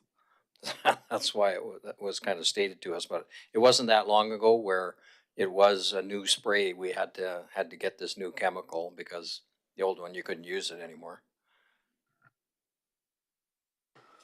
I know in the past there was actually it was marigold based mosquito. They would spray it on the water, and it would literally cook the larvae as they're in the water. So it's not all toxic. No, I agree that that's good information to bring forward. At this point, I think I'd still leave it in the budget, but if we get that information, then we can understand what things that we can do to either inform the public or mitigate, I think is very important. Yeah, I would agree with that. Okay. Okay, thanks. And then also, if it is only going to be 50% effective, is that effective enough? I guess, too. Like, I just feel like we didn't get a whole lot of information to make that decision based on. Maybe it's just me, though.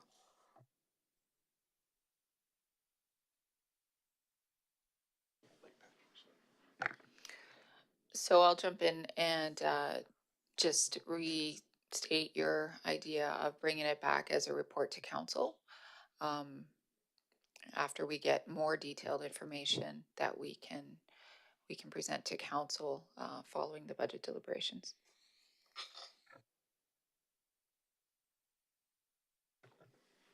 Okay. Thank you. Since we're here, I'll actually identify really quick a couple service level adjustments or tweaks that staff identified. And again, when I say this is a fluid project, it's there's always things happening. The first one is the in-kind portion of the community grants program. Councillor Zarisky mentioned, gave us a lot of good information on grants and questions last meeting, which made me go back and kind of revisit what we had done versus what we're doing. And right now, the community grants program has two components: a $15,000 cash amount, and then $30,000 for in-kind work. I'm gonna be honest. I don't see that 30,000 of in-kind work as a budget item. It's a tracking item that we should know what we're spending for our in-kind efforts and not to exceed an amount. But in terms of an actual expense, we're not incurring additional expense. It's an opportunity cost. We're using staff time to do something in-kind type work. So to actually have it there as a budgetary expense, without, because the other way of doing it is if you show it as an expense, you would also show a revenue for the department who does the work, such as public works or recreation, and that's not being done. So showing it as an expense is unnecessary. So truthfully, that could be eliminated. Like I said, we'll track it, and we won't exceed the 30,000 in in-kind efforts, but we don't need to budget for it. So that'll be a savings, 30,000 that we don't need to account for. The second item is community events. I showed this community events. It's stuff like Chainsaw Wizards, in which I'm not familiar with, but was stuff that's happened in the past. Again, that was budgeted for, just so council knows, new councillors. We had 100,000 for those in the budget in previous years. Staff had reduced it to 50 for the upcoming budget year, just because of the uncertainty around it. But we'll have that as a council discussion, and if what level they want to have as a community grant, or if it's and how it's fleshed out. So there'll be a discussion around that coming up at a future council meeting, and if they want to have it at that level, that's fine. You know, if they want to change it, that's your talk. So these will be things. We'll probably get to them tomorrow, but I just wanted to identify them tonight.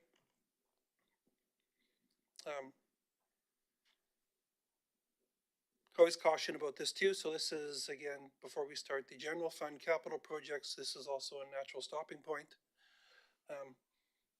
If we're gonna keep going or not, again, I'm gonna keep going until someone tells me to stop, just as a heads up, but.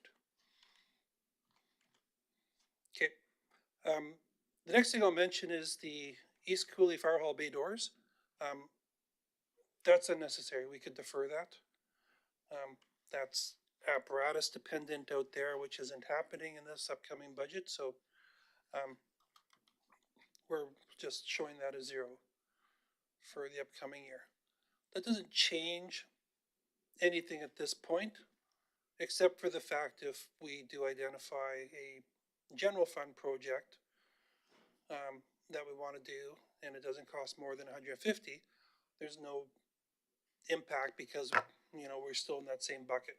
Or if you want to spend more money on a project, street improvements or sidewalks or whatever, can't be water sewer, but if you do want to spend more on a general project, that won't affect our overall spending bucket either.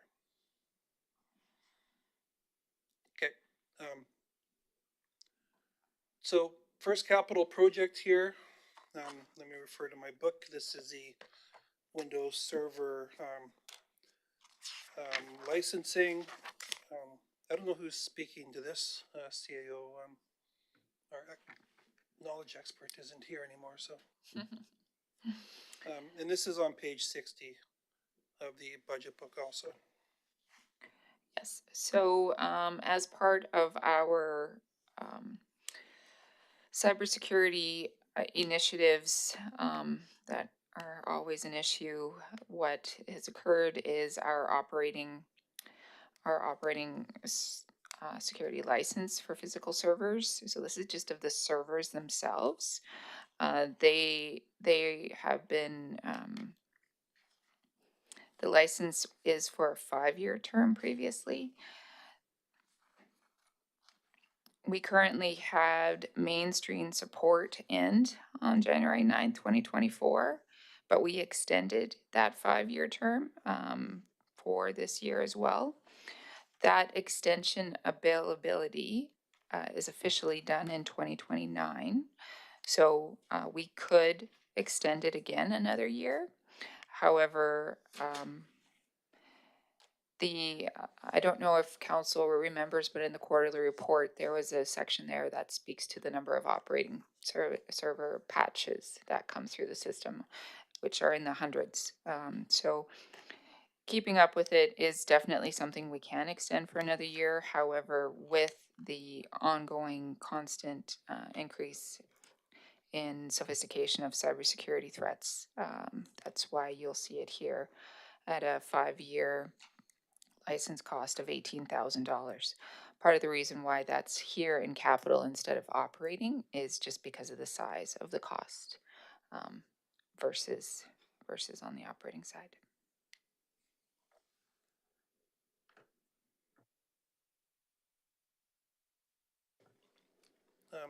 Is there any question about this? This is a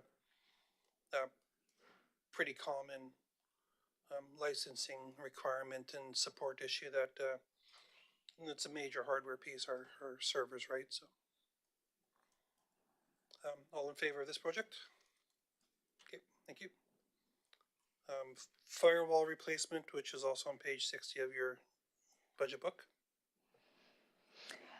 Yes, this is actually something else that's been put off a number of years. Our current firewall system actually aged out approximately 10 years ago.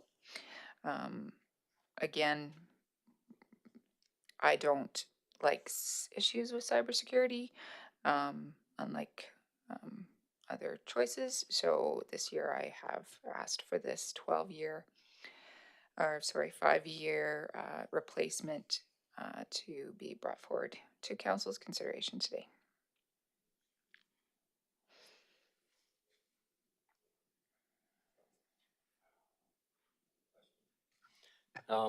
So how do these things fit in with our IT kind of contracting? They don't do these things for us? So through the chair, our contractor provides the operation and the maintenance and the patches of the systems that we currently have, whether it's the hardware itself or the individual endpoints like our laptops. But there's everything in between in there that we all don't see, that happens on top of that. So this specifically for these two things, the first one that we just had approved is a license thing. This one here though is it is software, but it's also hardware because it's the firewall components within our server systems. So firewalls, I guess, they're a combination of the hardware and the software together. So it's something that a provider can't necessarily do without the hardware. Does that help?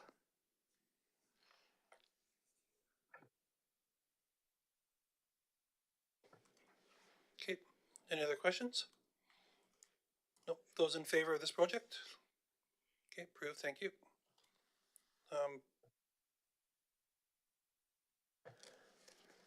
So this is the plotter replacement for the one currently housed at the operations yard. So this is the main plotter that our GIS department uses. It is aging out and is in need of replacement. This is where we print all our imagery maps, any asset information, etc. So this is just one of those asset renewals that unfortunately needs to happen at $20,000.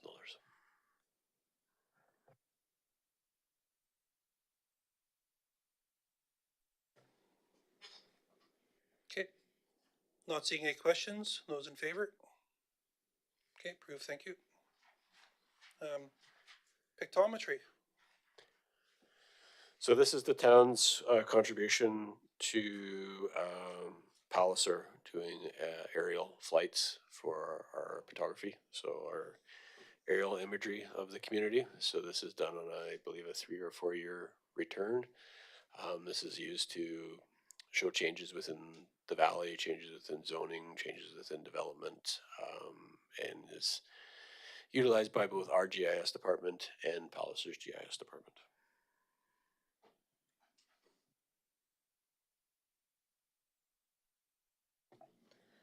Yeah, so are we at the point now with our berms close enough to the end of the project that it makes sense to do this? It's not going to change a whole lot more.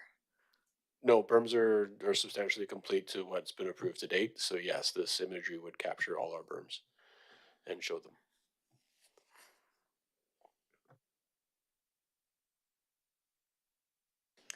I'll just jump in just a little bit based on my experience with aerials.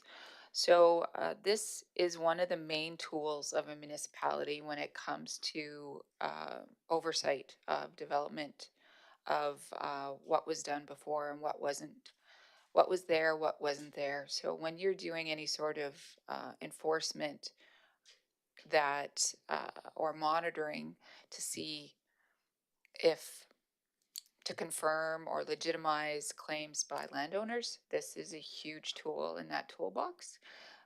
Currently, I understand, right, we're working on imagery from 2022. It's pretty, it's best practice to try to go no more than 3 to 4 years between shots. So in this case, Palliser Regional Municipal Systems or Services is doing it across the whole region and has all of the members of Palliser contributing into this. We happen to be the biggest municipality member for Palliser. So, but that means we also have the biggest area. So that's a little bit about that. Yeah, I was talking to the guy at Palliser that does this, and he says they obviously like to do it in the spring before the leaves come out, right? So that you can get all the detail. Once the leaves come out, then you can't see anything because the tree canopy covers everything. So And I'll just say that I'm imagining that Palliser will do a presentation at one point to see actually how powerful this data that they have is. Okay, no other questions? Those in favor of the pictometry at 17,500? Approved, thank you. Violation tag management, that's page 61 of your budget book. Pleases council, for the sake of brevity and our criteria of criticality, I ask that this project be struck this year. It's just, it's not, it would be helpful, but it's not necessary. We can do without it.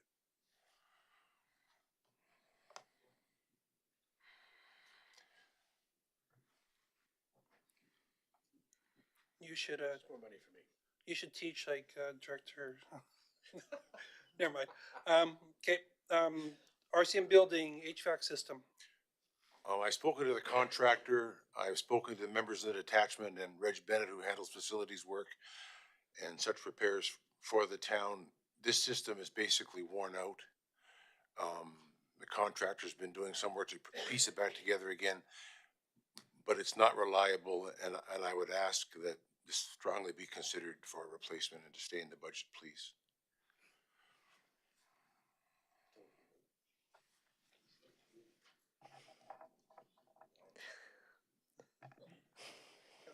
You're the politest guy over at that table. It just makes me want to give you anything you ask for. Sorry? You're the politest guy over at that table. It just makes me want to give you No, anything you ask for. Just how I'd rather operate. Yeah, thanks. waiting. Okay, any other questions? RCMP building heating, ventilation, AC at 18,000. Those in favor? Okay, approved, thank you. The AFRAX radio system. I'm happy to speak to that. This is expensive. I'm very sorry, but it is a safety issue for the fire department, and it is the wave for lack of a better term, of things to come. Law enforcement in the valley, including peace officers and municipal enforcement in my department, has switched over to this system. Initially, the radios are expensive, but there's no long-term maintenance for the operating system. The province has installed this system. It's almost completely throughout the province. Drumheller Valley, for example, you may not know it, but we have 4 aerials, 4 AFRAX aerials. One, the most noticeable, is on the water tower. City of Edmonton only has 5. It's because of our geography. And we still have spots um, such as the road to Wayne in that area. In the event of a disaster or any kind of public emergency, we can get small repeaters from the province to put on that road. We have done that once before to augment the radio system. So it's not perfect, but it is a vast improvement over what we have now. And I realize it's expensive. This is almost a wholesale switch out of the department, but it is important. It is a safety issue. I ask council to strongly consider that, please.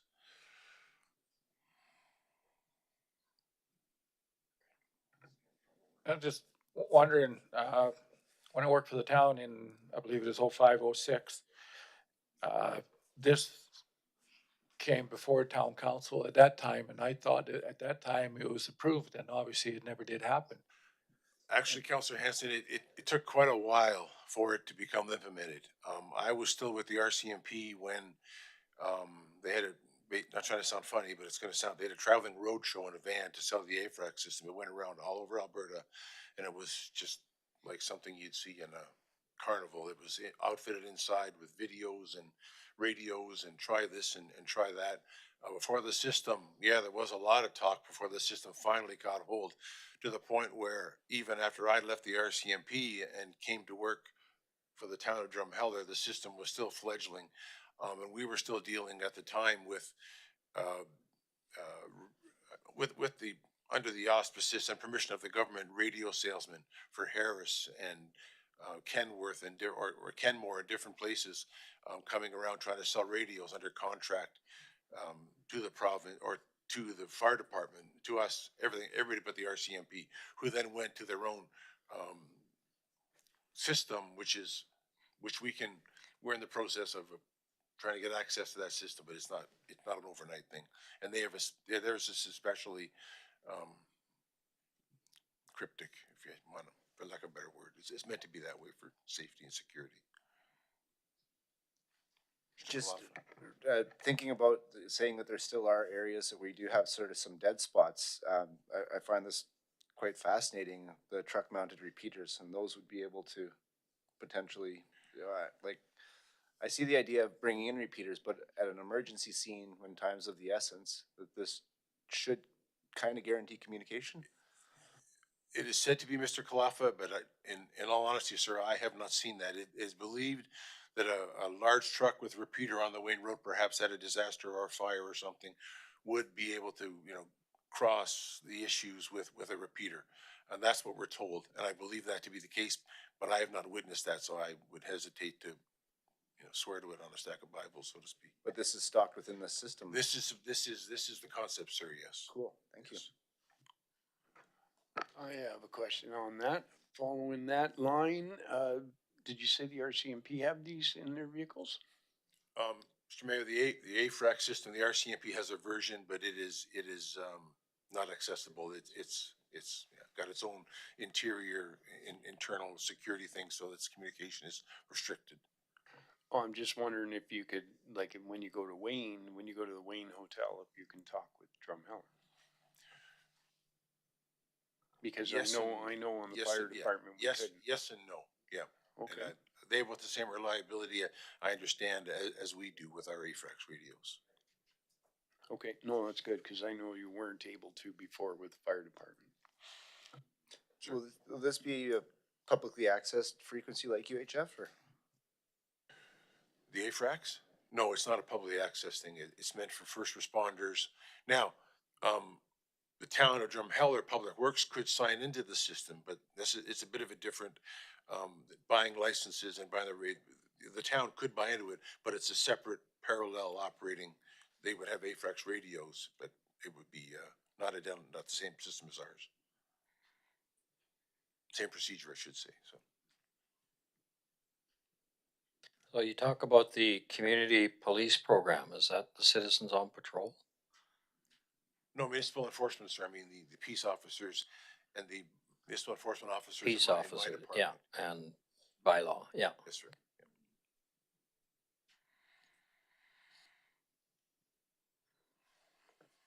Okay, is any other questions?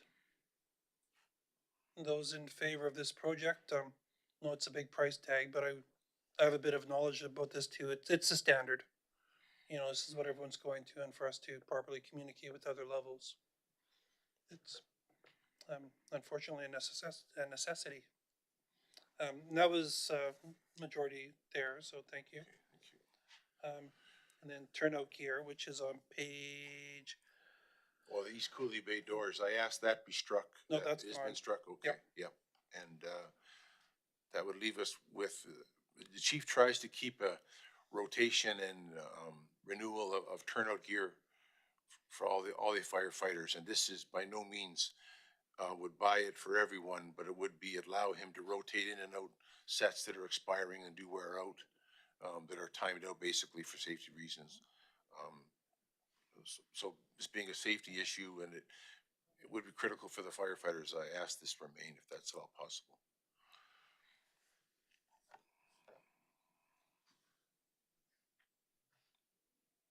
any questions? Okay, those in favor of the 35,000 for turnout gear?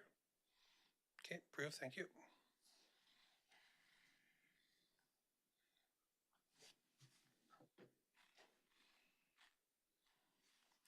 Then the East Cooley and, I've got sorry. a question. When we're on the topic of the fire department, some other municipalities will do like a firefighter calendar. And I'm not, okay, don't hear what I'm not saying. They don't need to be shirtless or anything like that, but this can be a way to help raise money for the fire departments. And I'm wondering, well, your choice. But I'm just wondering if this might be something that Drumheller could look into, because a lot of our firefighters are another reason why we don't want to see them shirtless, but a lot of them are our brothers and our dads and our cousins and our uncles, and we would be, I don't want to speak for everyone, but I guess and I expect a lot of other people as well, would be interested in purchasing these to support fire services in Drumheller. I appreciate, ma'am, I appreciate what you're trying to say, yes, yeah, absolutely, yes. We could look into that, yes.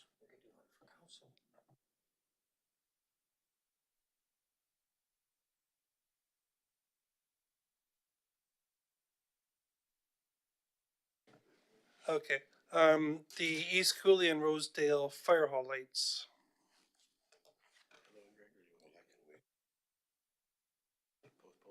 You want to defer that one, or you Sorry, want to? no, that can be deferred, whereas it is, has a general safety issue about it, it is not a critical issue, at this time. I'm sorry? Sorry, I'm just reading, it says they got PCBs, in their ballast.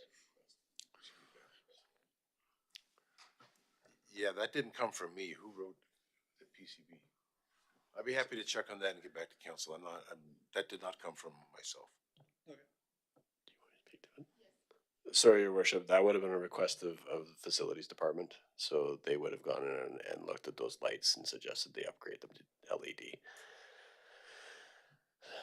Yeah, you know, the PCBs, when they get old, they start to sweat that oil out of them, and then it gets all over the place. And I'm not sure about the mercury vapor, but anytime you hear mercury, it's. So they're very old light ballasts and lights within those halls, so it's just a request to upgrade it to LED to get it out of there. And so there's a carry forward on that from last year's budget. Looks like, right? Yes, there is a carry forward of $5,000 from last year for a total of $25,000 for 2026. It was probably discovered that $5,000 wasn't enough. Thank you. Okay, so yeah, it looks like we are requesting this one. It's probably valid to consider. So those in favor of the lighting improvements, Okay. Thank you. Vehicle replacements, light duty vehicle replacements. No? Good. So there's a request before council for $200,000. This is a $150,000 ask for 2026 with a $50,000 carryover from 2025. So this is again to replace our aging fleet. As you guys, I'm sure I'm aware, you see our trucks driving around town that are full of rust and starting to look very much of their age. So this is again part of that replacement program to bring our trucks up into a better look and a better feel, also reducing our operating costs because now we're having to repair them as often. As I said before, we're running fleet as old as 96. Most of our trucks are mid 2000s. So again, this is part of that replacement program, and I will talk further of it further down in regards to an asset management request as well. So this will buy us most likely 3 trucks, possibly 4, depending on what kind of deals we get out of procurement process. Councilor Zawiski. So it says half ton 4x4. Yes, that is correct. I know you got a smaller version. So we went with a quarter ton pickup for management staff because generally we're not hauling stuff. We're not having to take equipment to site. We're not having to provide pipe, etc. So these half tons are to replace existing half tons that are more utilized for that workday activity, not just checking on stuff. Lack of a better term. Councilor Miller. What is the procurement process for light fleet vehicles? So we definitely go for requests for proposals. So we give a specific set of parameters in which these dealerships need to meet. So within those specific parameters, we would say it needs to be 4-wheel drive. We want automatic transmissions. We want power door locks, power windows. Some of the stuff we're starting to spec now is for that resale value as well. So what was previously happening is we were speccing 2-wheel drive barebone trucks. When you go to resell a 2-wheel drive barebone truck, it's not worth anything. So we're trying to change our philosophies and trying to buy equipment and light vehicles that are easily sold and people actually want to buy them. So those are the types of specs we'd use. We'd probably look at mileage specs. So we want something that's got a better mileage than say a V8. We'd want a turbocharged V6 because we'll get better fuel mileage. If council's so interested, we can go down the path of hybrids, but or fully electric, but there's costs associated with that, which we're not ready for. So those are the types of specs we use to create that RFP and then try to get the best bang for our buck. Okay, thank you. Do we buy brand new or do we buy secondhand? We generally buy brand new. And if once we get further down into the capital requests, I'll explain more into why. But we're trying to move to new fleet. Again, our costs are lower. We have warranty. So when we're that first 5 years, we're able to keep our costs lower if we're buying brand new over used. There's concerns with buying used vehicle because you don't know what you're getting. We don't know how hard it's been driven for the last 2 or 3 years. You don't know. There's a whole bunch of unknowns there. And generally municipalities try to stay away from the used fleet. Okay. When we were at the Alberta Municipalities Conference a couple weeks ago, I attended a seminar. It was called the Unintended Consequences of Good Ideas. Anyway, one of the things that came up, because it was about asset management, and one of the things that came up also was asset procurement. And what they said there was there's been municipalities that they gave examples of municipalities. I don't remember what they are, but they, for example, buy used vehicles that have been written off just because they were in some kind of a fender bender and there was, one panel on the side that needed to be replaced and it wasn't worth it for the insurance company to replace it. So they, were getting vehicles with very low mileage, and that was essentially the only issue with them in using these vehicles and saving the municipality quite a lot of money. And I don't know if the rest of council is interested in looking at something like this, but I just thought it was a good idea to bring back. Yeah, I think that's an interesting idea. When I read the information about this with purchasing new, I was also actually looking at the auction sites and looking at what was perhaps available. And so I see by the expression that perhaps that's not a good idea, but I just felt that I want to look at options where we could save some money upfront. And also, it is possible to buy third party warranties on vehicles as well.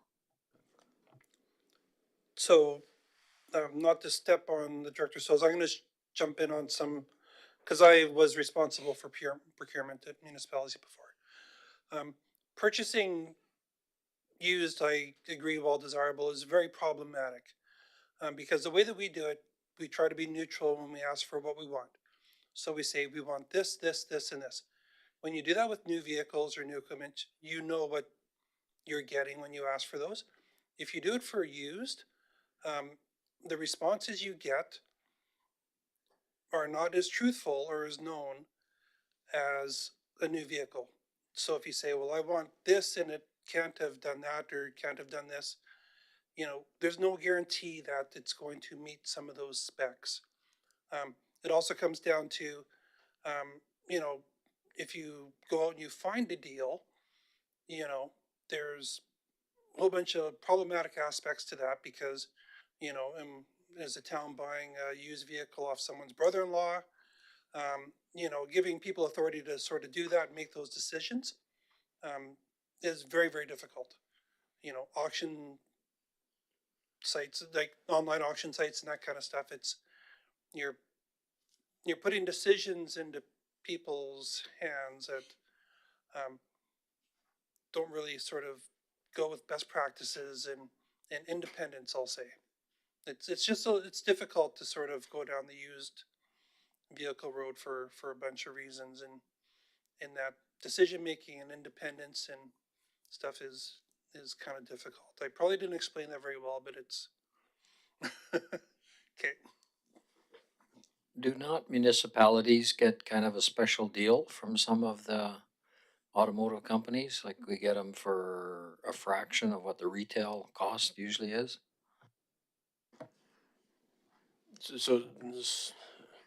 In generally speaking terms, yes, municipalities usually get very good fleet rates from manufacturers. So on average, a piece of equipment that you may purchase or a truck that you may purchase will cost you $60,000-$70,000. We'll turn around and get that truck for 35. So I guess further to Mr. Town's comments in regards to buying new versus used, with a true asset replacement program, you start to see your costs go down in the long run anyways. So instead of holding on to a truck till it's a rust bucket that's worth $500, you're getting rid of them in a more economical phase. So for instance, the quarter tons we just went out and purchased, instead of keeping them for 15 years and running them into the ground, the more advantageous approach is to actually get rid of them in 5 to 6 years. So we're getting top dollar for our trade-in, which is reducing your capital expense at that 5-year mark. Right now, the philosophy has been drive them till they're dead. So instead of having any capital renewal within that fleet, you're now got an anchor that goes to auction and might give us $50. So that's the different philosophy in regards to buying new over buying used. And I agree with Mr. Town. You never know what you're getting with used. You might put parameters that say been in one minor fender bender, and how we define that fender bender would be very, very specific within an RFP to make sure we're getting what we need. And it's interesting the municipality is doing that. I would love to find out who that municipality was, and I will reach out to them and have a conversation with them. But it's not typical, I guess I'll say. So I happen to know the consultant who did that presentation, so we can look into that. Would this be something that we could talk with neighboring municipalities about? Seeing as how we're only, buying well, for 150, you're only buying a couple of few trucks. So if you got together with, say, talk to other municipalities that are looking at buying, throw a group price together and throw in with them and get a dozen instead of getting two. This was recommended at that workshop as well. Municipalities do this, yes. And for heavy equipment too, like they'll buy used There was an example. Well, I They was, bought like 4 or 7 pieces of equipment from the municipality of Calgary when they were turning around and selling theirs. It's a thing.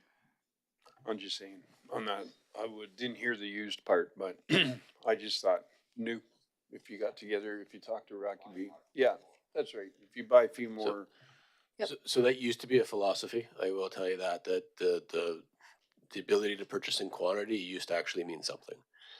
Generally, with the deals that certain manufacturers provide us, it doesn't matter how many you buy, because you're already put into that pigeonhole of national buying power with all the municipalities across the board. So those are the fleet rates we're getting.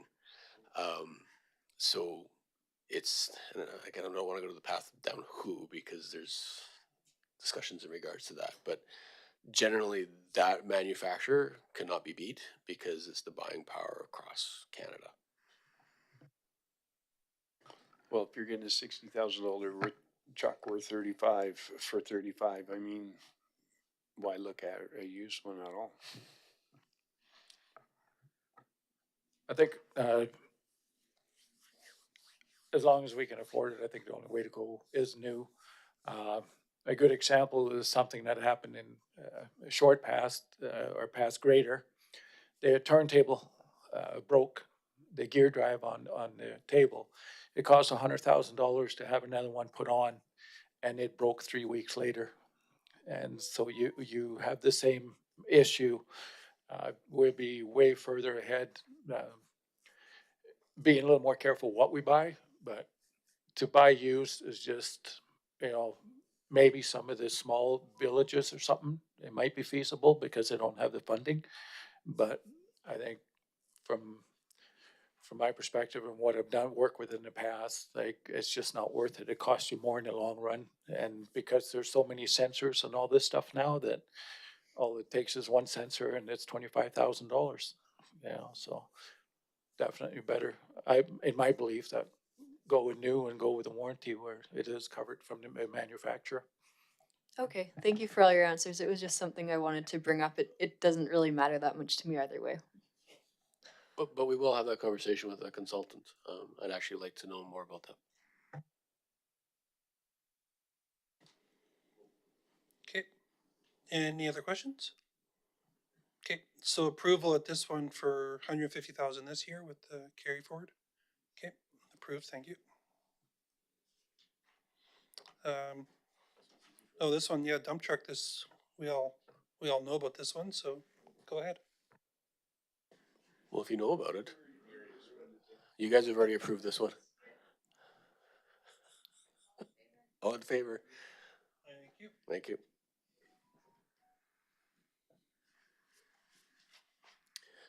Next on the list is a tractor with a mower at $450,000. So this is a two-piece unit. This would be the purchase of I believe it was about 150 horse tractor, along with a tow behind mowers and an arm for dike mowing. So hence the cost. This needs to be a substantial tractor because of the length in which we're trying to achieve while doing our berm mowing. So I realize this is quite an expense, but this is a specialized piece of equipment, and something we do not own.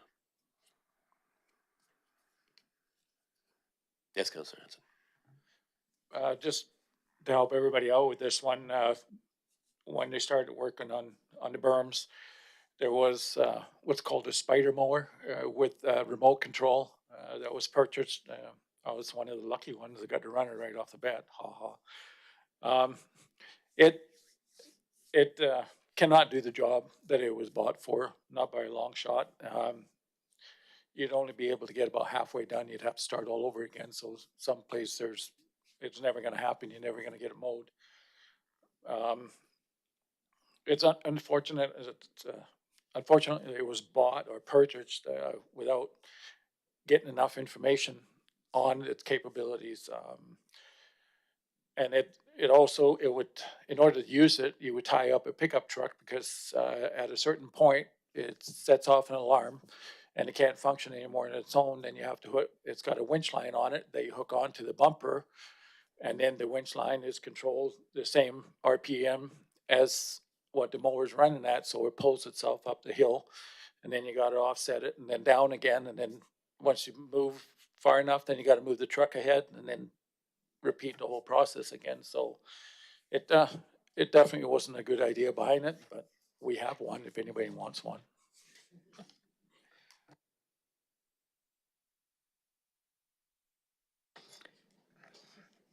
So I just have a question. Oh, sorry.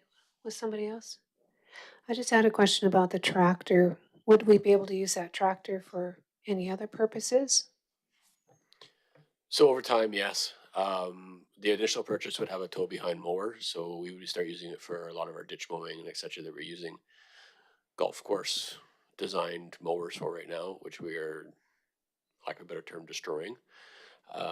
They were not designed nor equipped to do ditch mowing. So they are finishing mowers. They're meant for golf courses, not for ditches that are full of rocks and debris and uneven ground, etc. So these were mowers that were inappropriately purchased, in my opinion. So this piece of equipment is going to be outfitted with a tow behind. We can look at outfitting it with a snow blade, those types of material over time. If you actually go down the list, there's accessories for skid steers. So there could be potential as our skid steer accessories are built out, we can look at other accessories for other pieces of equipment because the accessories for skid steer is actually I think a 4 or 5 year program. So there's potential for finding other opportunities to buy more accessories for our existing fleet. Thank you. Yes, Councilor Zuski. Could this be purchased locally? Are there any local distributors that So this could provide be, that? I don't like pitching manufacturers, but this could be a Deere, this could be a Kubota, this could be a Bob. I guess Bobcat doesn't make anything that big, but yeah, or a Case. So there are local dealerships that provide those and would most likely provide budget. Is this something we're sure is gonna work? Is this something that we're sure is gonna work? So this is the typical way most municipalities mow berms and dikes is with a tractor arm, and they're driving down the top with the arm extended over the side. The question that'll need to be answered is how much reach do we get with the tractor? Because if you go too big of a tractor, it won't fit on our berm.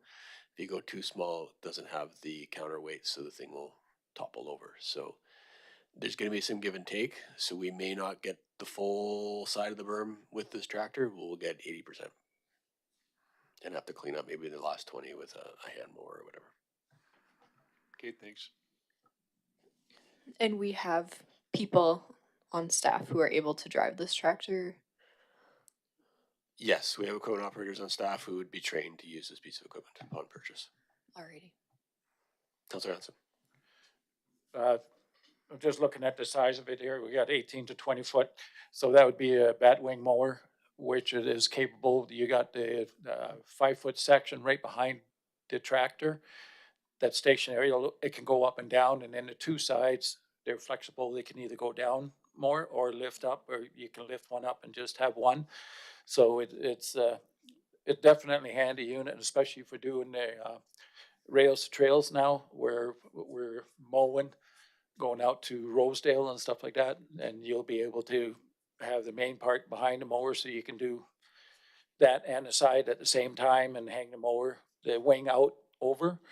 Where before with the one we have now, you're driving right on the very edge of the rail bed there. So it, and for mowing, like the off leash dog park on 7th there, you'll probably, excuse me, you'll go from it taking about 3.5 to 4 hours. You can probably mow that whole thing in about an hour and a half with that setup.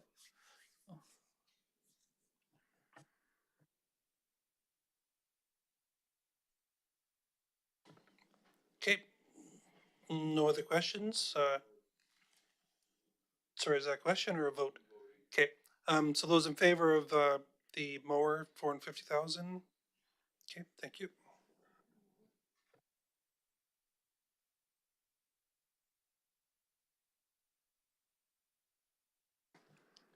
So there's a $15,000 request for skid steer accessories. Again, this is a program, not a 1 year purchase. So this is to start outfitting our skid steers with More equipment. Currently, we have a broom and a bucket for each one of our skid steers. So there's a lot of accessories you can put on them now. So we look at outfitting it with snow blades. You may look at putting a ditwitch on the front of it for pipe work. There's a whole bunch of accessories we'd be looking at and slowly purchasing over time. So you could build a useless fleet or a useful. Sorry. A useful, you could build yourself a useful fleet of things with this tractor. Yes, Your Worship. Useful amount of accessories. Yes. Okay, This is an instance where I'd really appreciate knowing more specifically, like, what is it that you're looking at getting for accessories? So this first $15,000, we'll probably buy snow blades. Right now we don't have any, and we're finding that the brooms that we're using on our trail systems are causing more issues than they're worth. So it'll be snow blades. We have 4 skid steers. Each snow blade, I think, is about $3,000 or $4,000. So this will be gone in no time flat. So this will be the first year will be snow blades. I believe next year we may look at a harrow for doing our infields, etc. There's a myriad of accessories I know Ops is looking at. We'll make sure that future requests have those details in them for councils. Thank you. Review. And Yep. these will be from Canada too? Well, seeing the fact that we own Bobcats, yeah, they'll be locally purchased. So Wonderful.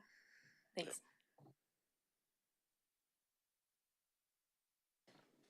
okay. No other questions? Those in favor of the skid steer accessories? Okay, thank you. So next is the HVAC upgrades for the PW building. So this is VFD drives for our existing HVAC units. This is part of our energy saving requirements, looking at providing energy efficiencies to our HVAC system at the yard. They're currently hard stops and hard starts. So there's advantageous to go to a VFD to do that slow ramp up, slow ramp down, reduce energy costs, and reduce wear and tear on our HVAC units.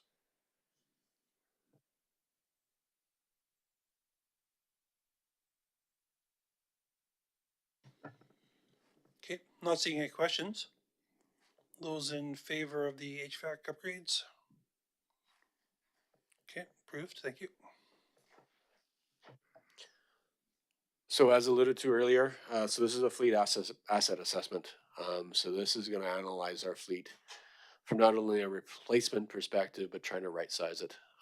So we have a lot of equipment that is used occasionally, which can be rejigged to provide the services we need to provide without having so much. So for instance, we've looked at starting to buy hook trucks to provide flexibility in our fleet.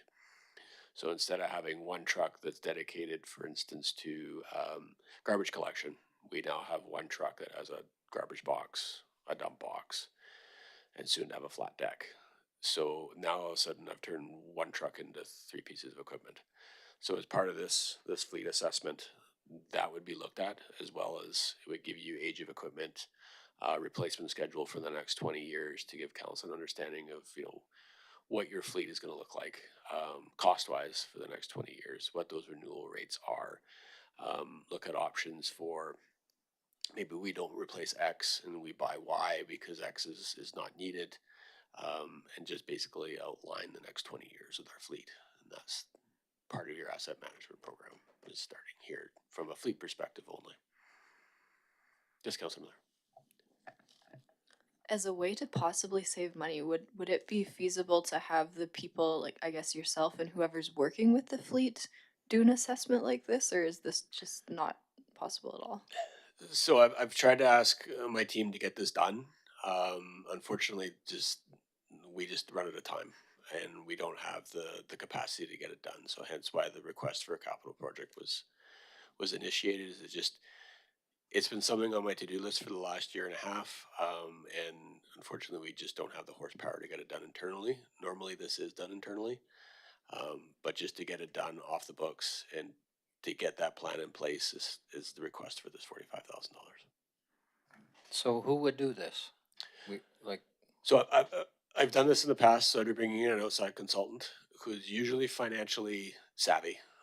So it's usually somebody who has a very strong finance background who goes in and analyzes the fleet financially. So here's your, for lack of a better, here's $20 million of the fleet. So how are you going to spread that $20 million of fleet over the next 20 years, looking at the age, your average age of replacement? Are you going to start a renewal program where you're getting rid of your current light trucks every 5 years or 7 years and actually populating that out financially, as well as looking at, do we replace our combination truck or do we not replace it and buy a different piece of apparatus, or do we contract it out? So those are the other things that'll be assessed in this as well.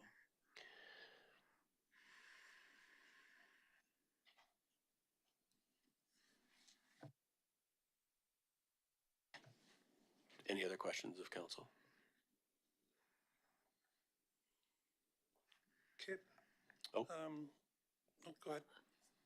I was just curious then, are you familiar with other municipalities doing this? It sounded like from some previous experience that was the case. Yes, so I've done it previously.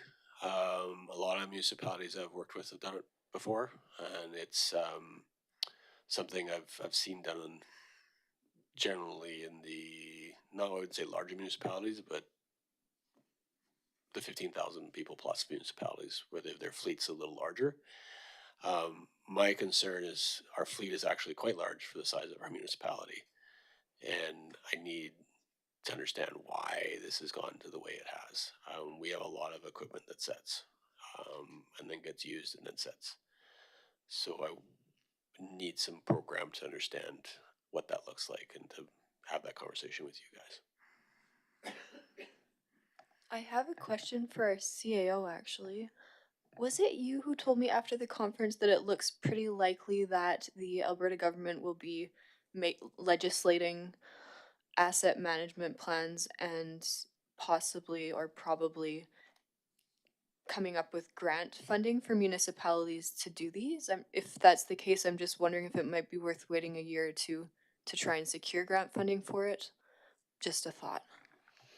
Sure. So back a couple of years ago when the provincial government mandated 3-year operating budgets and 5-year capital plans, that's when they started making the rules hard when it comes to asset management. You must have this. This was them beginning that process. And I'm very aware of the involvement of the provincial government and the federal government when it comes to asset management initiative itself, and the history of it evolving over the last 10 years is only increasing. The province just recently announced, about 2 years ago, I think it was, the previous federal gas tax money. We can now, the types of projects you can use for that is now also asset management related projects, which was never there before. The provincially, municipal affairs is now integrated into their, I believe it's their IC, intermunicipal collaboration, not the collaboration. ACP, yes, the Alberta Community Partnerships grant program, which normally is ones where you see municipalities partner together to do, for us, we do a regional trail study. Someone else, I've seen people do ICF negotiations or development, or emergency management regional programs for that. So just this past year, they've announced you can now apply for regional asset management programs. So, but in that case, they did limit it. I was all excited. And then they said you have to have a population under 5,000 in order to qualify. So it's starting to happen. I can honestly tell you, just like our conversation a little bit on this here the last time, there is so much work to do in order for us to get to where we need to be. There will not be, it seems like, just like an infrastructure deficit itself, there is always going to be something that we're going to need asset management funding for. So I wouldn't wait. The sooner we start this process and revisit the previous work that had been done in 2018 and start that ball rolling again, the sooner we'll be able to catch up. Thank you.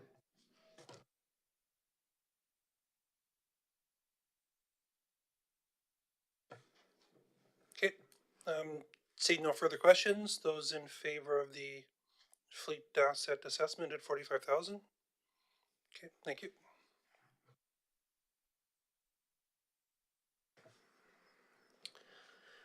Curling rink groundwater monitoring at $73,000. So this is the follow up to the demolition of the curling rink and the ongoing groundwater monitoring that we now need to do as part of our environmental assessments. So this $73,000 includes the installation of 3 new groundwater monitoring wells, as well as the first year of monitoring from our consultant. So this is to prove that there is no contaminants migrating to the river from that site. And we'll do this, I believe, for 3 years. Once that is done, the site is considered usable again for excavation purposes. How many years does this go on? I believe 3, maybe 4. Is that the same as Public Works? Yes. Yep.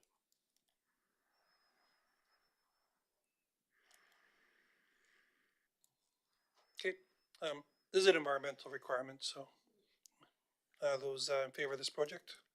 Okay, thank you.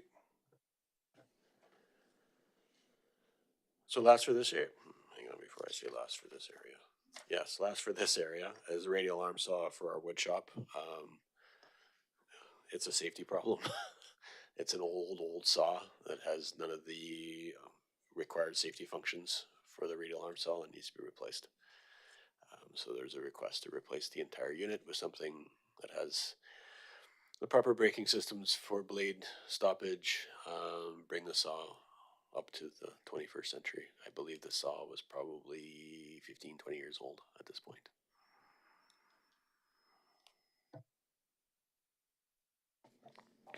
First of all, I didn't know anyone still used a radial arm saw. Second, can I buy the old one? I'm not making any promises at this table, Councillor Hardy.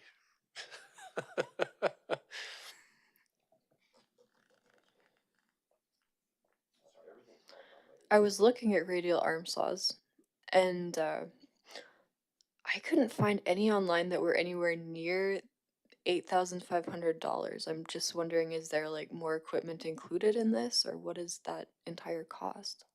So this is the radial arm club plus all the electrical upgrades that need to go with it. So the proper shutoffs, etc. Right now, it's doesn't meet OH&S codes for shutoffs, etc. So this is not just the saw, but this is actually electrical upgrades to go with it. Gotcha, thank you. Okay, no further questions. Those in favor of this project? Thank you.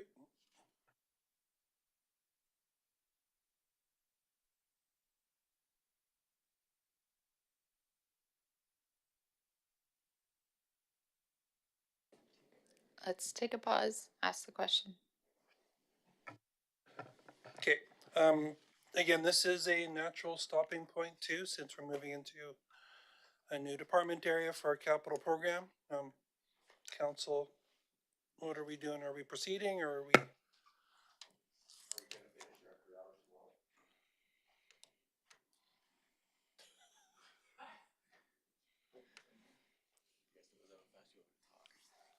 It is possible. Okay, well, there's 18 projects left, give or take. There's 3 or 4 service level items to finalize on the general fund. One for water, one for sewer, and those are the capital funding amounts. And that's really it. Once, pardon me? Well, this is the balance of it. Well, we'll talk about that. That's okay. Well, that's approved as part of this, but it's not a commitment, so. Okay, so just so we do understand, the 5-year capital plan that is presented is something that is approved by council, but we only act on the first year. So the first year is the one that's approved. The additional 4 years are both approved but informational. So we use them for planning purposes. We do that for our 3-year operating budget too. There's no commitment in there. You know, we're careful of the items we've shown so we don't build expectations and whatnot, but that's something that will be part of the approval process. And again, if there's any changes that are needed or tweaks, we could have that discussion also. And we want to emphasize just how much it costs us, because that's important to know that we're showing the capital projects that we believe are needed, of which we will not be able to afford. So again, that comes back to our full circle infrastructure deficit funding issue discussion. Yeah, so to answer the question, it'll be close. I can't commit to anything. I don't want to speed through it. I want to do it right. So it's a, I'll say possibly, maybe even probably.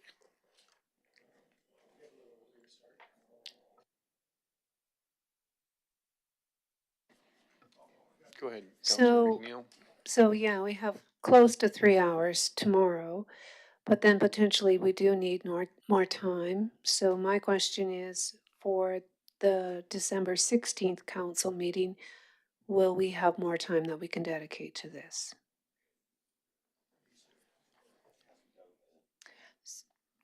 Thank you for that question. So what I would recommend would be that we just hold another special council meeting between either another one this week or one next week, where at our meeting tomorrow, if we find that we need more time, then council, just like the previous time, makes a motion to schedule a special meeting of council.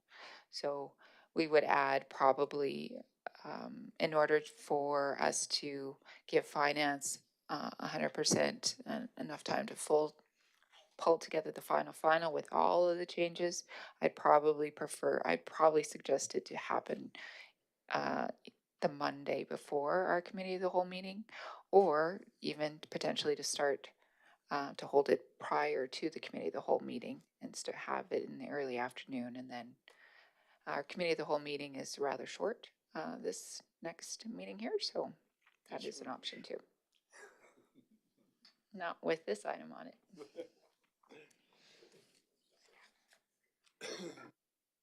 Thank you so much. That's good to understand. And yes, I didn't take into account what finance needs to do prior to the 16th, and we do need to finalize and approve it then. So thank you.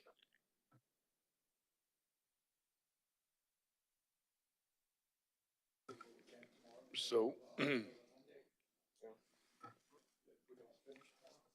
do I hear a motion to table this till tomorrow? Councillor Zaritsky. Anyone second it? Councillor Miller. All in favor? Okay, that's the end. Yeah, we're gonna adjourn, yeah. Yeah, that's the end of the folks now, so we'll adjourn the meeting at 9:02 on today, what is December 2nd. Get a motion? Yeah. All in favor? Okay.